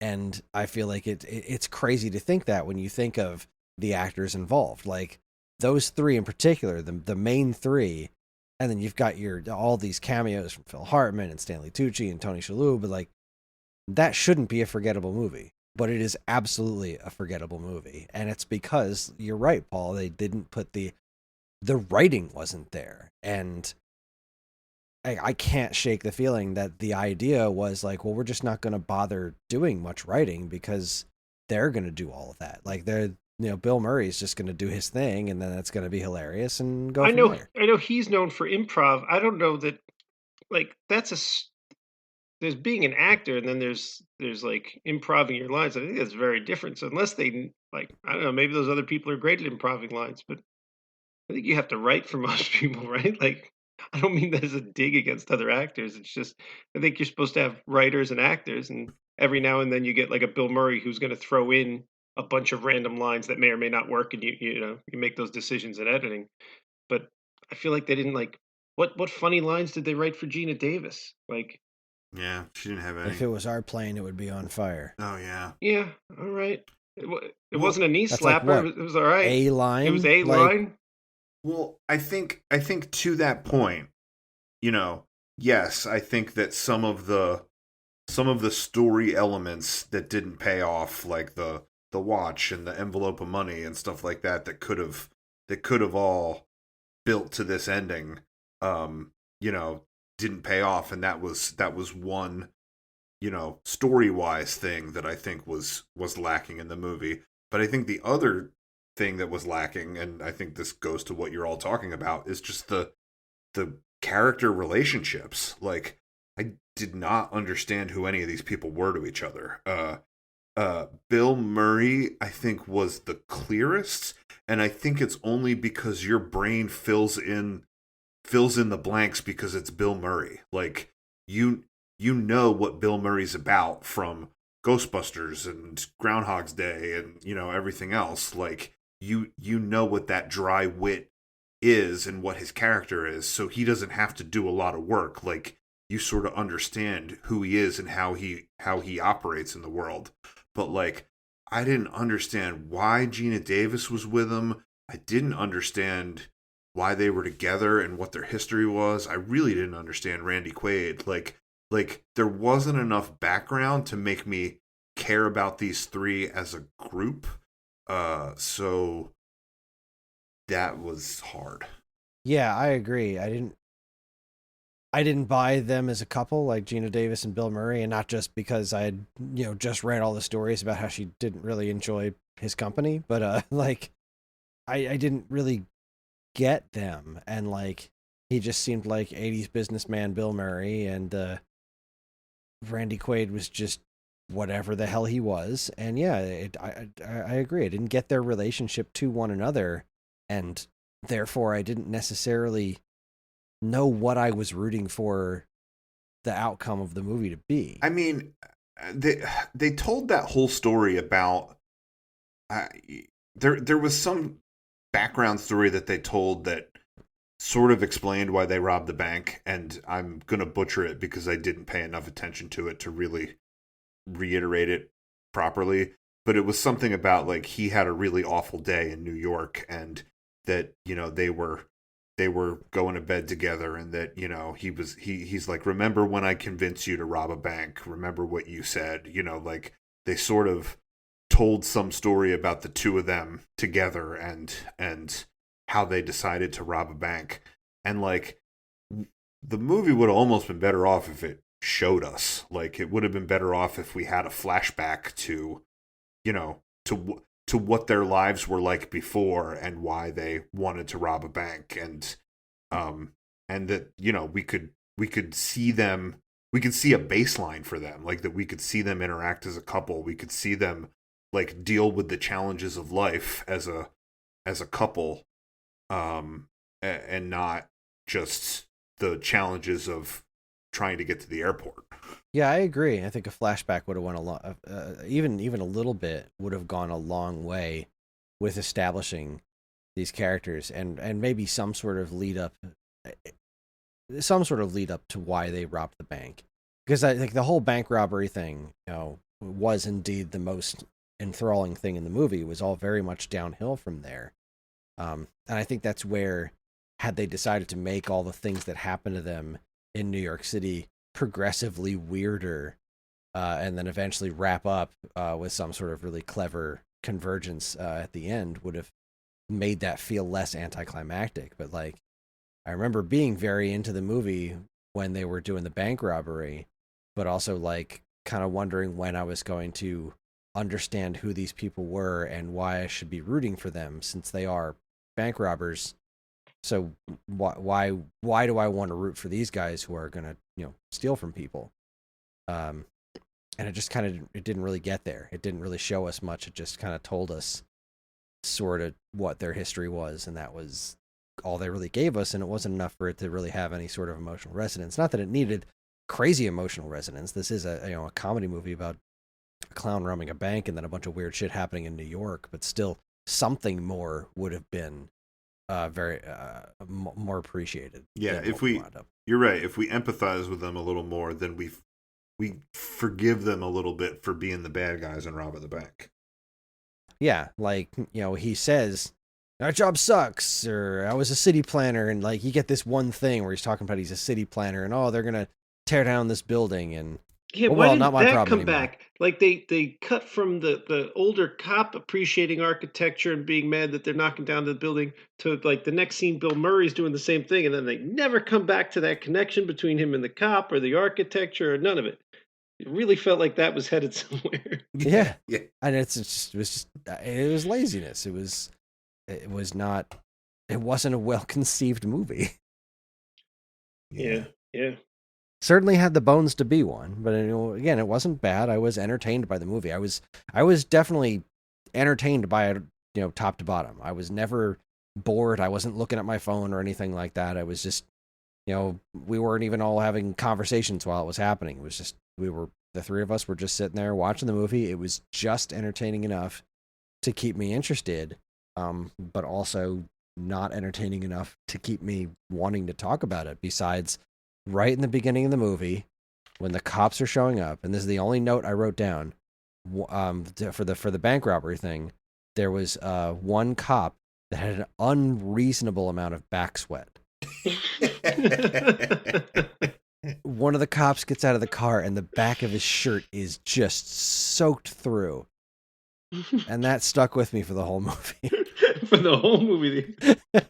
Kris is thinking to himself, I think that guy's got to go to a doctor. He might not make it. When are we getting more of that guy? Like, I want to know. I want to know what happened. It was a stressful bank robbery. He's got a gland problem. It's a hot day in New York. Yeah. He's working hard. I want to circle back to the jousting and the all day. I bike can just watch that scene over and over. That was the gem on this movie. Where was the spinoff? What a whole movie about that guy's backstory. How did he get there that day? That's the sequel, Bike Joust. Yeah, I want to circle back to that and a little bit about the Tony Shalhoub cab driver. I think that the thought that crossed my mind about this movie, you got to bear with me a little bit. Like, I don't think this was like overt. Like, I don't think that this was like hugely problematic and egregious. Like, I think, like we watch a lot of movies, a lot of things from the 80s and 90s. We sometimes look at them and we go, ooh, that didn't age well, certain ways that women are treated, or, I think we've talked before a lot about that, like, you're always going to find a derogatory term, somebody calling somebody else gay or something like that. Like, it was it was baked into what was being put out in the 80s or 90s. And I don't think that there's anything in particular in this movie that didn't age well. I mean, like, in general, you could say that a new generation probably wouldn't understand how lost you could get without having a GPS phone. Right. Like, I know the movie is set in a time before that, and it does things to tell you that, oh yeah, the street sign got taken down, and like there's nuggets of humor that are laid that, lets you see why they got so lost. But I don't think anybody that wasn't around then could really comprehend how lost you could get without directions. But like, beyond that, I don't think there was like things that were hugely problematic. But I think one thing that, like, I guess rubbed me a little bit wrong, and again, I think you got to be like really looking for it and reading into it, is like, I think the movie kind of otherizes people a little bit. So it like, there was a lot of things that were shown that were indicative of New York, showing New York as like bizarre, weird. This could only happen in New York, only in New York, and like, of course this would happen in New York. And then it's clear that, like, that's why they want to get out, and that, Bill Murray hates New York for this reason, and is like, anything that we can do to get away from this right here.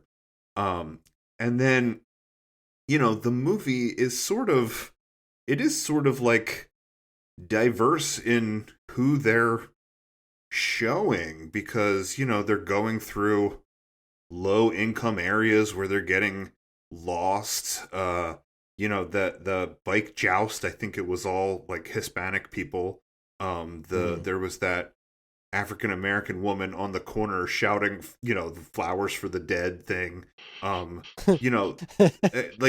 there was a bunch of... that should have been a great scene, and we already forgot it until you brought it up just now. Right. Like, exactly. Randy Quaid reacting to her and Gina Davis,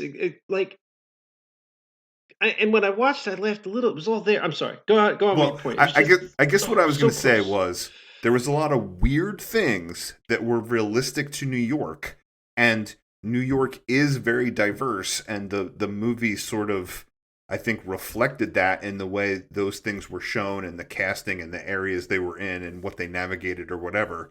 But I think because the main cast was the whitest white bread whitiness of the whites, that then it felt kind of like, get me away from these people. You know, like I felt like I think you got to be really looking for it, but I think somewhere deep in the back of my mind, it felt like the movie kind of otherized people a little bit. That was just my thing. I don't know what otherized means. Like just that, like, you know, like it spoke to us, and anybody not like us is the others. right. Like okay, all right. Like cool. if you are not Bill Murray and Gina Davis and Randy Quaid, if you are not this, middle class white, whatever they were, culturally, that, like, racially, economically, if you were different in some way, yeah, you're the other. and that I think how much they hated everything that was going on around it really, like, punched that a little bit for me, And again, like, I don't think it was intentional in the movie, and I think it's just something I see looking at it now. But that was something that crossed my mind about it. Yeah, it didn't jump out to me, but now that you mention it, I see what you're talking about. It wasn't like, it certainly had diversity, but it wasn't necessarily always painted in a positive light. It was like, boy, everyone but us is weird. Yeah, like but I kind of feel like that's a little bit, and maybe I'm just, I mean, you walk down the street in New York, especially from like one end to the other, like you see people jousting on bikes, and you know what, maybe that's their culture, and maybe I'm just otherizing too, but like New York is the perfect example where everything, I don't know, maybe in New York City it's okay to otherize, maybe, because just like it's two different worlds from one block to the next. It doesn't matter. You could be from either one of those blocks, but if you go 2 blocks over, it's a different world. It's a different culture. It's a different economy. It's a different way of life. And I think you're right. The movie probably would have felt less. I didn't notice it until you pointed it out either. It probably felt less icky if our protagonists were a little bit more diverse. right. But I think that if they were a little more diverse, they wouldn't have had that problem. Because I think there's a truth to it. Like, it's just such, you can be in a ghetto, and then 2 blocks later you're in, this high rises, and guys in really expensive suits walking around. And one neighborhood looks, whatever, like, everybody's Russian, and then a couple blocks over everybody's Chinese. Like, I mean, it's different worlds from block to block. Well, and which, to my point about that, made the whole Tony Shalhoub cab driver thing feel really weird, because it I there was some element of the joke that was missing there, and I guess he had to not speak English, because if he could speak English, then he would clearly tell the cops that's them, they're getting on the bus. Like, if he could speak English, they wouldn't have freaked out in the first place that they weren't going to get to the airport, and they would have stayed in the cab.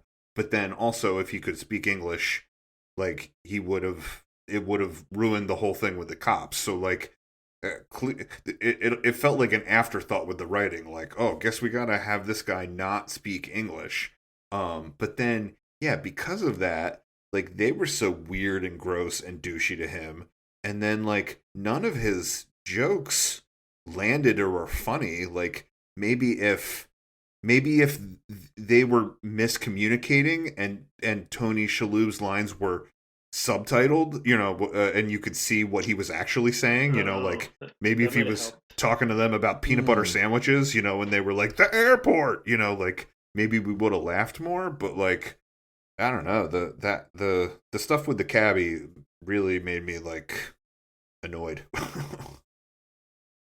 Yeah, I agree that didn't land for me at all. The cabbie doesn't understand him. Like, okay, what's the joke?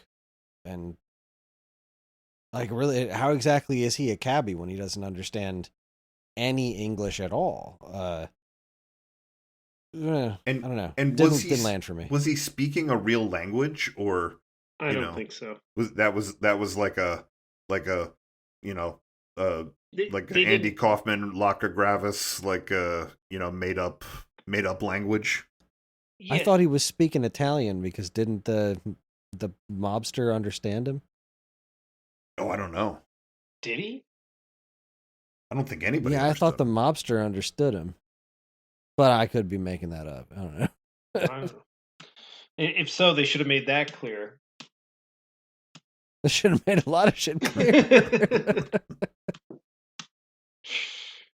Yeah, I feel like I don't know how much filming was done, but I feel like if if there was a lot of editing choices, those choices were wrong.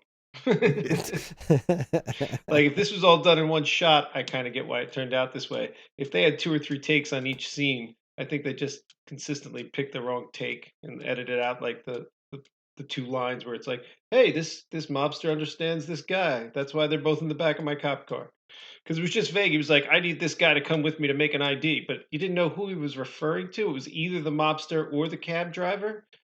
You assumed the cab driver, but then why did he bring the mobster? And the only reason they went to the airport is because the mobster told them that the big mobster was there. I don't know. I, it I, th- was I it think was the only reason they brought the mobster was they recognized him as a criminal that they were looking for, and were like, oh, like I think to the cops it was a happy accident. Like they already wanted to arrest him for something, and then in responding to this other call, they're like, that must be our guy. This guy that we're already after. no wait. I'm talking about when they go to the airport at the end. They go there to get the mobster, right? I That's thought why the cop goes there. I thought you were asking what the. I thought you were talking about the bagman, the guy that Bill Murray Right. impersonates. Right. Why did they bring him to the why did they bring the cab driver to the airport? Let's say it that way. Because I kind of get they didn't want us to know what was happening, so they have both of them in the cop car. But why did they actually bring the cab driver to the airport? Right.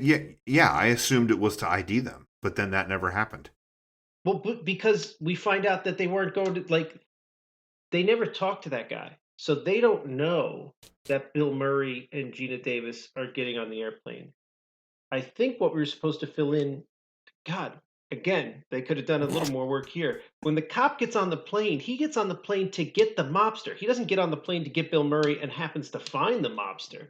He gets on the plane to get the mobster because the bagman told him where the mobster was. I Because assumed I when assumed they that get the off the plane, the bagman's like the mobster realizes the bagman ratted him out. okay. I assumed that the bagman told him that the mobster was getting on the plane. That Tony Shalhoub points to the bus and is like, the guy that got out of my cab. I mean, he didn't say this, but that like, I, I think the cops thought that the mobster was the same guy that was in Tony Shalhoub's cab, so that when the bagman directed them to the airport and they got the mobster, that they assumed that they were getting both the guy that was in the cab and the guy that robbed the bank and the mobster all rolled into one. Like, They thought the mobster robbed the bank? I think based on the confusing information between the bagman and the cab driver that didn't speak English, that they thought that the mobster robbed the bank. All right. So that would almost make some sense, except the cop knows the mobster. He knows what he looks like. And he also Yes. knows that the orange-haired guy was the clown, and he knows that that's not the mobster because he knows the mobster I mean because he's been chasing him. I didn't say that my theory made sense. It was just what I thought was happening. You know what the worst part is? Your theory doesn't make sense, and it still might be correct. That might be what they were going for, despite the fact that there's a loophole there. I don't even know. I have nothing to add to this Yeah. part of the conversation at that point. I don't think I had thought nearly enough about what was actually happening. I definitely remember feeling a bit confused as to why everyone was where they were. I know the movie wanted me to think that Bill Murray thought he was about to get caught and then Mobster was there and he got caught instead. Sure. And they were just like, all right, and now you get to go away and Oh God! And then that last joke about his name. You know what? I missed it, and then the cop reacted, and I still didn't quite get it. And then I was like, "Oh right, Chip or Skip or whatever it was." But like, I had Yeah, already he first he forgotten. said Skip, and then he changed it to Chip or whatever it was, and And then at the end, he gave the he's name like, Chipkowski or whatever. mm-hmm. And I had completely forgotten he gave the name Chip at the beginning of the movie because the movie is largely forgettable. Right.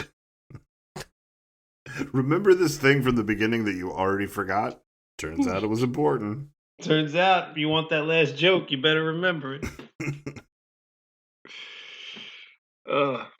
So, what's our opinion of this movie? We usually give a thumbs up, thumbs down. I mean, I laughed. I'm not going to call it bad, Yeah, but no, I'm but not I'm gonna not say telling it's anybody bad. to run out and watch it. I'm going to turn my thumb squarely to the side. Yep, I agree. I'm going to face it upwards and then go, and then turn it kind of to the left. I'm going to go I'm gonna right. I'm say going to go to the right. if you've seen every other Bill Murray movie, then you should watch this one too. Sure. But only if you've seen the rest of them first. Yeah, it was fine. I'm not even gonna put my thumb up. I'm just gonna put my hand out like we're playing rock paper scissors, and I'm playing paper. That's fair. So that's what I got. Your flat hand is right between Sean and I's thumbs, pointing at each other, and we've made a thing that no one cares about. Yeah. Much like this movie. Much like this movie. As did the director of this movie. He made a thing no one cares about.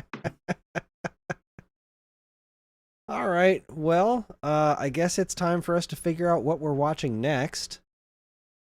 Who wants to go first this time? I'll go. You're gonna go, Sean? Yeah, I had it narrowed down to two. I'm gonna go with Repo Man. Okay. Have you guys seen Repo Man? Is it called like Repo Man, a genetic opera? Is that what it's called? Oh, I don't know. It stars Emilio Estevez. It's from like 1980. I don't know. I can't remember if I've seen. Is it a horror movie? You know what? I do remember this movie, and I can't answer that question. Not because I'm keeping anything from you. Oh no, okay. Yeah, no. There's a movie called Repo, the Genetic Opera, and then Repo Man is 1984 with Emilio Estevez. Yeah, a young punk recruited by a car repossession agency finds himself in pursuit of a Chevrolet Malibu that is wanted for a $20,000 bounty and has something otherworldly stashed in its trunk. I used to have a Malibu. Yeah, this movie that doesn't even begin. It's just a weird movie. It's just a weird movie. Hey, where can you find this movie? It is available on YouTube. You got to pay for it, but it's available on YouTube. Oh, okay. $3.99, I think. Hold on, I think it's also where was it? Might have also been on something else that I'm not sure that I have. I actually did the thing that you want this time, Sean, and I checked where you could find it. I forgot to do it really, but then I tried to do it quick, and it was available on YouTube for $3.99. I think it was available. Oh, it's available on Prime, which I think I might not have to pay for it there, or you can pay for it on Prime if you have the lesser Prime, whatever that means. Yeah, YouTube. Okay. It's on a bunch of things for pay. Gotcha. All right, Paul, what do you got? Kris, have you ever seen Raising Arizona? Maybe. Sounds familiar. Oh, you should watch that movie. Is that not your pick? That was one of my backup ones. I had that, and then I was like, oh, but if I'm going Nicolas Cage with the letter R, you got to go The Rock, right? I mean... No, I just think you should watch that movie. No, my pick. No, my pick is Roadhouse. Oh, I want to watch Patrick Swayze punch and kick stuff. Okay. So, my pick is Roadhouse, and it is on Netflix for free right now. If you have Netflix, it's on it. All right. Well, me and Paul are squarely in the 80s over here. Where are you at? Right? Roadhouse has got to be late 80s, right? Maybe so. I think it's like 88. Roadhouse was 89. 89, all right. I'm going older. I'm going 1976. my heart wanted me to say The Rocketeer, but this is the letter R, and I've never seen Rocky, so Wow. I have to pick Rocky.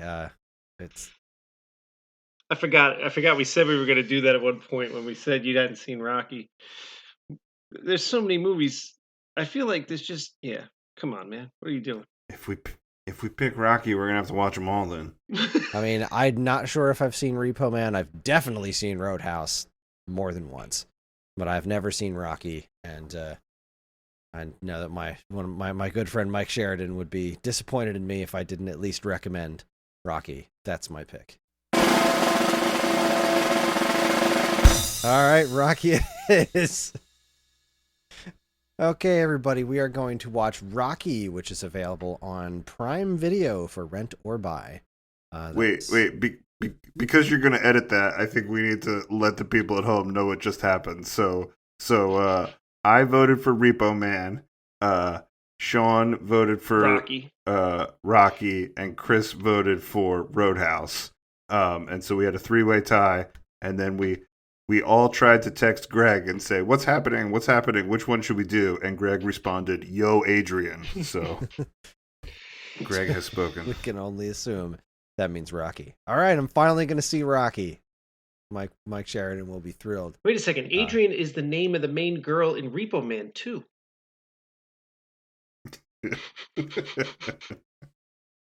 Really? Are you kidding me? Yeah, no, I'm full of shit. That doesn't make any sense. I was about to look it up. I did look it up. I'm looking through the guess. It's like, hey, a bitch. It's not true. It's not true at all. All right. So, yes, Rocky, the original, which is available on to rent or buy from Prime Video, appears to be the only legal options according to IMDb. How many Rocky movies are there? Like 10? I can get through all those in a month. Give it a go. There are 6 Rocky movies, and there are 2 Creed movies with a third one coming out in a couple months. There's more than 6 Rocky movies, isn't there? Nope, there are 6 Rocky movies. You counting? I can picture 1 through 5, and then there was like the Rocky Balboa movie. That was the 6th one. That came out like in like the 15 maybe. Right? 2006. Yep. 2006. Okay. Creed was 2015. Creed 2 is 2018. Creed 3 is next year. All right. The only one I never saw was Creed 2, which, no excuse, Creed 1 was actually surprisingly good. Oh, you got to see Creed 2. He fights the son of the Russian guy. He fights the son of Ivan Drago. Yeah. And that's apparently going to be a spinoff, too. Drago? Yeah. Oh, good God. But look, the Rocky verse. I thought Creed was going to be terrible. Like, I didn't see it in the theater. I thought it was going to be nonsense. One night I watched it. I don't know, whatever. And it was really good. I was like, this is a great movie. Watch the trailer for Creed 3. It looks really good. I know you don't watch trailers, but watch it. I end up seeing them, and then I just hate myself and hate the movie industry. I'm a consumer whore. I am a consumer whore. All right. Well, that was fun, and hopefully we have stronger opinions about Rocky. I'm really interested to see this one. It's my friend Mike it's like one of his favorite movies ever. He's a huge Sylvester Stallone nut. In fact, he's been going out of his way to collect every video game based on a Sylvester Stallone property. Does he have every version of Cliffhanger? Because those are the only ones he really needs. He has several cliffhangers. He has some Demolition Man. I found him a copy of Rocky for ColecoVision while I was at a game show recently. He's got the GameCube version of Driven. Remember the F1 movie that Sylvester Stallone was in? There was a movie adaptation of that for GameCube. He's got a lot. I like to think that there was a Game Boy version of Stop or My Mom Will Shoot. Is that the name? Stop or My Mom Will Shoot. Was there a Stop or My Mom Will Shoot video game? I don't know. I'm making that up. I didn't say I think there is. I said I'd like to think there is. In my mind, that's what I choose to believe. I have no reason to believe it other than I hope, I dream, I wish. That does not appear to be a thing. We should make one. That does not appear to be a thing. But I like collecting weird sets of video games like that. Like everything based on a Stallone movie. That's a heck of a goal. So I'm stoked to see this movie. I'm glad this is what we wound up with. And chances are I'll get to watch it with Greg. All right, let's wrap this up real quick. The Theater Near You is a part of the Geekade Podcast Network, and if you'd like to get in touch with us to share your comments, movie suggestions, or whatever, you can send us an email at mail@geekade.com. We can also be found on most social media outlets and the official Geekade Discord server, all of which can be found in our show notes. If you'd like early access to this podcast and several others on the Geekade Podcast Network, check out the Geekade Patreon, linked to in the show notes. It helps keep the show running and our site shiny and clean. Thanks for listening, everybody, and we'll see you next time in the Theater Near You. We're just a couple of guys sorting some things out.